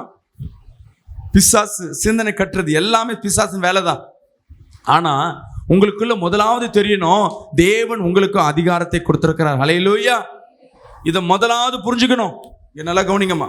நமக்கு என்ன அதிகாரம் இருக்குன்னு நமக்கே தெரியல. இதுதான் சிந்தனையோட வேலை. நீங்க யாருன்னே உங்களுக்கு தெரியல. நீ சாதாரண மனிதனாய் பணம் இல்லாத இந்த உலகத்துல பணத்தை வச்சுதான் இந்த உலகத்துல வேல்யூவேஷன் போடுவாங்க. சொத்து பத்து இருந்தாதான் படிப்பு. ஆனா தேவன் பார்வையில நீங்க விசேஷமான ஆளு. அல்லேலூயா. நீ அபிஷேகிக்கப்பட்ட ஜனம். ஆமென் சொல்லுவோமே. உங்க மத்தியில தேவ வல்லமை விட்டிருக்கிறார். விசுவாசிகள் ஆமென் சொல்லுவோமே. உன் நாவுகளுக்கு அதிகாரத்தை கொடுத்திருக்கிறார். சகல சத்துருக்களும் உன் நாவுகளிலிருந்து வருகிற வார்த்தையில அடங்கும். நீங்களே பார்ப்பீங்க.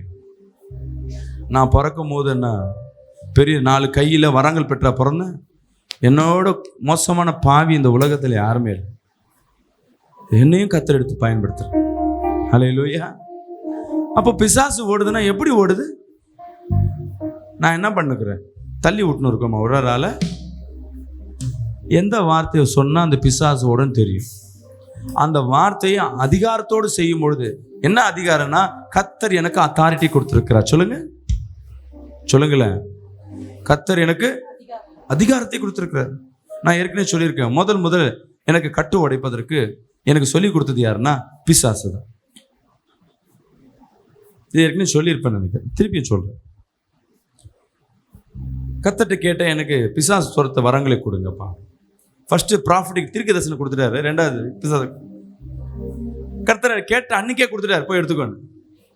ஜெபம் பண்றேன், எல்லாம் ஆடுறாங்க. ஆனா போக மாட்டேது, ஆடினே நான் நிற்குது. அல்லேலூயா. என்ன பண்றதுன்னு தெரியல. என்ன பண்ண கடைசியா இங்க கவனிங்களேன். ஒவ்வொரு பாஸ்டர்கிட்டையும் போய் கேட்கிறேன். ஒவ்வொரு விடுதலை கொடுக்குற ஊழியக்காரர்கிட்டையும் இந்த பிசாசு துரத்துறதை எப்படி? நான் ஜெபம் பண்ணேன்னா பிசாசு ஆடுது, ஆனா அவர்களை விட்டு போக மாட்டுது. நான் என்ன பண்றதுன்னு நிறைய பேர் சொல்ல. பிசாசு என்ன பண்ணிட்டு கொண்டிருக்கானா, துரத்துறேன், போக மாட்டுது. யாரை கேட்டாலும் சொல்லி தரல. ஒரு மாதம் போகிற எல்லா ஊழியக்கார்ட்ட போய் நொந்து போயிட்டு வேலைக்கு போயிட்டு ஒரு ஈவினிங் 7 மணிக்கா வெள்ளிக்கிழமை ஈவினிங் ப்ரேயர் நடத்திட்டு இருக்கேன். தண்ணி செய்தாப்பட்டில் பாஸ்டர் நடத்திட்டு இருக்காங்க. நான் டயர்டாக வந்து உட்காந்துருக்கேன். ப்ரேயர் முடிகிற டைமில், முடிகிறதுக்கு முன்னாடி நான் செய்தியை கொடுக்குறேன். செய்தியை கொடுத்துட்டு போய் உட்காடுறேன். பாஸ்டர்மா ஜெபம் பண்ணுறாங்க. அப்போ நான் ஒரு ஊழியக்காரனா இல்லை, ஒரு ஜெப வீரனாக இருக்கிறாங்க. ஒரு அம்மா வராங்க. பிரதர் நீங்கள் ஜெபம் பண்ணுங்க. நான் சொன்னேன், அவங்க ரொம்ப டயர்டாக இருக்கம்மா, அவங்க ஜெபம் பண்ணு. இல்லை அவங்க ஜெபம் பண்ண, நீங்கள் ஜெபம் பண்ணுங்க. உடம்பெல்லாம் வலிக்குது. அம்மா நான் ஜெபம் பண்ணால் நீ ஆடுவ. நீ ஆடினா உங்ககிட்ட இருக்கிற பேயை துரத்த எனக்கு தெரியல. நான் கற்றுக்கிட்டு வந்து உன்னை துரத்துறேம்மான். இல்லை பரவாயில்ல, நீங்கள் ஜெபம் பண்ணுங்க. ஏம்மா நான் வம்பு இழுக்கிற? சரி கண்ணை மூடுன்னு. அவ்வளோதான். கண்ணை முன்னா வெளியே வந்துச்சு. நான் தள்ளி அடிச்சுக்கிட்டேன். ரொம்ப டயர்டாக இருக்குது, இந்த டைமில் வந்துச்சு.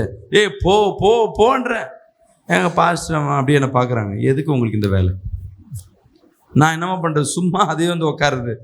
என்னால் முடியலன்னு சொன்னால பண்ணுறது.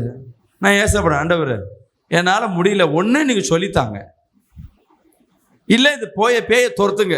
எவ்வளோ நேரம் போராடுறது? அவ்வளோதான். மீதி இருக்கவங்களாம் என்ன பண்ணிட்டாங்க, மாட்டிக்கிட்டீங்களா பாஸ்டர், நான் கிளம்புறேன்னு பாதி பேர் போயிட்டாங்க. ஒரு 10 பேர் உட்காந்துருந்தாங்க. நான் அந்த பேய்கிட்ட என்னை மாட்டின மாதிரி ஆயிடுச்சு. அந்த பேயை கூப்பிட்றேன். ஏய் ஒழுங்கா கிட்ட பேசு. அதை ஆடிட்டு வந்து சொல்லு, என்ன பேசணும்? எனக்கு உன்னை துரத்த தெரியல, நீ ஏன் இப்போ இங்கே வந்த?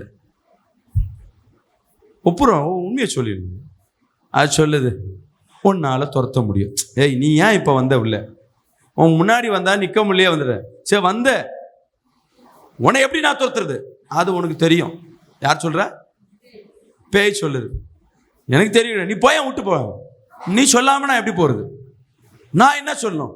அது உனக்கு தெரியும். எனக்கு தெரியாம தான் உன்கிட்ட கேட்குறேன். எனக்கு நான் என்ன சொல்லணும்? சொல்லு. ஆனால் சொல்ல மாட்டேது. சொல்லு நான் போறேன். சினிமாவில் பார்த்துட்டு போல. அப்புறம் நிறைய ஊழியக்காரங்க இயேசுவின் ரத்தத்தினால போ, நல்லா ஆடுது. இயேசுவின் ரத்தம் சொல்றேன், இது இல்லை வேற சொல்லு. கிறிஸ்து இயேசு நாமத்துல போ, அப்பயும் ஆடுது. இயேசுவின் பேரை சொல்றேன், வேற ஒன்று இருக்கு, அதை சொல்லு. இப்படியே இந்த ஸ்பைடர்மேன் படம் பார்த்துருக்கீங்களா? எத்தனை பேர் பார்த்துருக்கீங்க ஸ்பைடர்மேன்? அப்போ ஃபஸ்ட்டு என்ன பண்ணுவான்னா, அந்த எறும்பு கடிச்சு, அந்த சிலந்தி கடிச்சவன் வீட்டில் போய் இப்படி இப்படி பண்ணினே இருப்பான். ஒன்று ஒன்றா பண்ணுவான். கடைசியாக இப்படி பண்ண பிறகு தான் கையிலேருந்து பிஸ்குன்னு வரும். இதே மாதிரி நான் என்ன பண்ணேன், நிறைய வார்த்தைகளை சொல்லிக்கொண்டே இருக்கேன். போக மாட்டேன். ஆனால் அந்த பேய் கடைசி வரையும் சொல்லுது வேற வேற, இதுக்கும் மேலே வேற. என்னதான் பண்ணுறது? கடைசியாக சொல்கிறேன், ஏசு நாமத்தில் சொல்கிறேன், உன் கட்டுகளை உடைக்கிறேன் அப்படின்னு. என்ன ஏன் சொன்னனே தெரியல, பொத்துன்னு வந்துச்சு. இருங்க முடியல, திருப்பி ஏந்து நினைச்சிட்டேன். ஏய் திருப்பி ஏஞ்சி நிற்கிற, நடிக்கிறியா அப்படின்னா? நீ சொன்ன ஆனால் சரியா சொல்லு. நான் என்ன சொன்னே தெரியல. அப்புறம் கேட்குறேன், நான் என்ன சொன்னமா அப்படின்னு. அது கட்டுகளை உடைக்கிறேன். ஓ கட்டுகளை உடைக்கிறேன்னா? அந்த வார்த்தை ஏன் நான் சொன்னேன்னு தெரியல. லைனாக சொல்லுமோ அதில் பிஸ்குன்னு வந்துச்சு ஒரு வார்த்தை, கட்டுகளை உடைக்கிறேன்னு. அதுதான் வார்த்தையா? அதுதான் பவரா அப்படின்னு. ஆமாம், என்னை கட்டி வச்சுன்னா அதை தானே உடைக்கணும் அப்படின்னுச்சு. சார் அப்போ ஏன் வர? கட்டை உடைச்ச அர்த்தம் ஒன்றும் இல்லை, கட்டி போட்டிருக்கா, நீ தானே இருக்கணும்னு. கட்டு அரிச்சிருக்கா, எங்கே இருக்குமா? ஒன்றுமே தெரியல. யார் கட்டி வச்சிருக்கிறான்? அதான் அவன் கட்டி வச்சிருக்கிறானே, நான் எப்படி போகிறது? சரி எங்கே இருக்கு கட்டு? அது எப்படி நான் சொல்லுவேன்? ஹெல்ப் பண்ணணும்ல கொஞ்சம், என்னை பார்த்தா பாவமாக தெரியலையா? கொஞ்சம் ஹெல்ப் பண்ணணும்ல, நான் உனக்கு உதவி செய்கிறேன். நீங்கள் வந்தீங்கன்னா நான் ஜெபம் பண்ணணும். உனக்கு தான் கஷ்டம், உன் எல்லையில் போனீங்கன்னா உன்னை யாரும் தொந்தரவு பண்ண மாட்டாங்களே. ஆமாம் நீ சொல்கிறது கரெக்டு தான். நானும் இங்கே வந்து இந்த பொம்பளை சும்மா இருக்க மாட்டேன், நான் எவ்வளவோ சர்ச்சுக்கு போகடான்னு சொல்கிறேன், கடைசியாக உங்க முன்னாடி தான் வந்து உட்காருது. சரி நான் ரிலீஸ் பண்ண, நான் எங்கள் இடத்துக்கு ஓடிடுறேன். சரி சொல்லு எங்கே இருக்கு? இந்த தலையில் இருக்கு பாரு. தலையிலையா? எங்கே? அதான் உச்சியில் அடிச்சு வச்சிருக்கிறானே, சிந்தனை எல்லாம் கட்டி வச்சிருக்கிறானே, எந்த வேலையை செய்யக்கூடாதுன்னு. அதை அடு. என் கண்ணுக்கும் ஒன்றுமே தெரியல. சரி தலையில் கையை வைக்கிற, கை பயமாக இருக்குது, கை நடுங்குது. ஃபஸ்ட் டைம் அந்த தலையில் கையை வைக்கிறேன். என் கையில் எப்படி வலி இருக்குன்னா, என் கை வந்து ஒரு 50 கிலோ வெயிட்டு தூக்கினா எப்படி இருக்கும் ஏதோ அந்த மாதிரி என் கை ஒரு பலவீனம். ஃபஸ்ட் டைம் நான் உணர்றேன் அந்த பலவீனத்தை, பாரத்தை உணர்றேன். அல்லேலூயா. தலையில் கையை வச்சு தலையில் இருக்க கட்டை உடைக்க டப்புன்னு நினச்சி ஊந்துச்சு, திருப்பி நினச்சி நிற்குது. ஏய் நீ போவே மாட்டியான்னு. ஆமாம் முழுசாக உடையன், பாதி உடைச்சா நான் எப்படி போகிறது? முழுசானா எத்தனை? அவன் நிறைய கட்டு. எத்தனை கட்டு? 36 கட்டி வச்சிருக்கான். அந்த கவுண்டோடு சொல்லு. 36 இயேசு கிறிஸ்து நாமத்தில் இந்த 36 கட்டுகளை உடைக்கிறேன். நான் சாதாரண உடைக்கிறேன்னு அது சொல்லுது, நல்ல அதிகாரத்தோட சொல்லு. இங்கேருந்து இயேசு நாமத்தில் இந்த கட்டுகளை உடைக்கிறேன்னே பொத்துன்னு வந்து அவ்வளோதான், திருப்பி எந்திக்குது. என்னை விட மாட்டேன். இந்த கட்டு உடைச்சு மற்றதெல்லாம் யாரும் உடைப்பா? என்ன அவளுக்கு இடுப்பலி சொன்னால, அதுக்கு தானே வந்தா, அதை அவுத்து விடுன்னு. அப்படியே இடுப்பில் எத்தனை இருக்கு? 7 கட்டு. அது நான் 7 நாள் அவன் என்ன பண்ணுவான்? கஷ்டப்படணும். அந்த இடத்துல கையை வச்சு உடைச்ச உடனே அதோட விழுந்து போனது தான் விடுதலை. இப்போ எனக்கு யார் கற்றுக் கொடுத்தா? அல்லேலூயா. தேவன் பிசாசையை உனக்கு பலமாய் மாற்றுவார். விசுவாசிக்கிறாமேன்னு சொல்லுவேமே. அதிகாரம் நீங்கள் யாருன்னு அப்போ தான் தெரியுது, நம்மளுக்குள்ளே இருக்க நாவுக்கு இவ்வளோ பவரா. சில நேரங்களில் பிசாசுக்கிட்ட இப்போ தான் நிறைய பேர் ஆடுறாங்க. அப்போ 1-2 தான் வந்து ஆடும். எனக்கு டைம் பாஸ் அதுதான். உட்காந்துட்டு நீ எப்படி வர, இங்கே ஏன் வர, ஏன் எங்களெல்லாம் பார்த்து பயப்படுற, உன்னை சுற்றி தான் இங்கே தேவ தூதரெலாம் இருக்காங்க, என் கண்ணுக்கு ஒன்றும் தெரியாது. நான் கேட்பேன் பிசாசுட்ட, இங்கே ஏசப்பா எங்கே இருக்காரு? அதுவும் பக்கத்தில் இருக்கிறாரு, உன் முன்னாடி இருக்கிறாரு, பின்னாடி இருக்கிறாரு. அப்போ நம்ம இவ்வளோ வல்லமையாக இருக்கிறோமா? சரி நீங்கள் டக்குன்னு மைண்டில் வரும், கத்தர் அந்த ஊழியக்காரை தேர்ந்தெடுத்திருக்கிறார், அதனால் அந்த நாவுக்கு வரி அதிகாரம் இருக்குது. உங்கள் மத்தியிலையும் கத்தர் வல்லமையை வைத்திருக்கிறார். அல்லேலூயா. உங்கள் நாவுகளுக்கு அவ்வளோ பெரிய வல்லமை இருக்குது. நீங்கள் சொன்னாலும் உங்கள் கட்டுகள் தானாக உடையும்.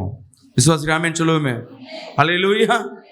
தைரியமாக இருக்கணும், பயப்படக்கூடாது. முதலாவது நான் ஊழியக்காரனை மாறுறதுக்கு ஒரே காரணம் என்னென்னா, வேற எந்த கேட்டகரியும் எனக்கு இல்லை, பரிசுத்தவானோ பெரிய இல்லை. நான் தைரியமாக தேவ சொன்னதை செய்ய ஆரம்பித்தேன். அந்த தைரியம் நீ யாரு? அல்லேலூயா. சொல்லுங்க, நான் இயேசுவின் பிள்ளை, பயமே இல்லை.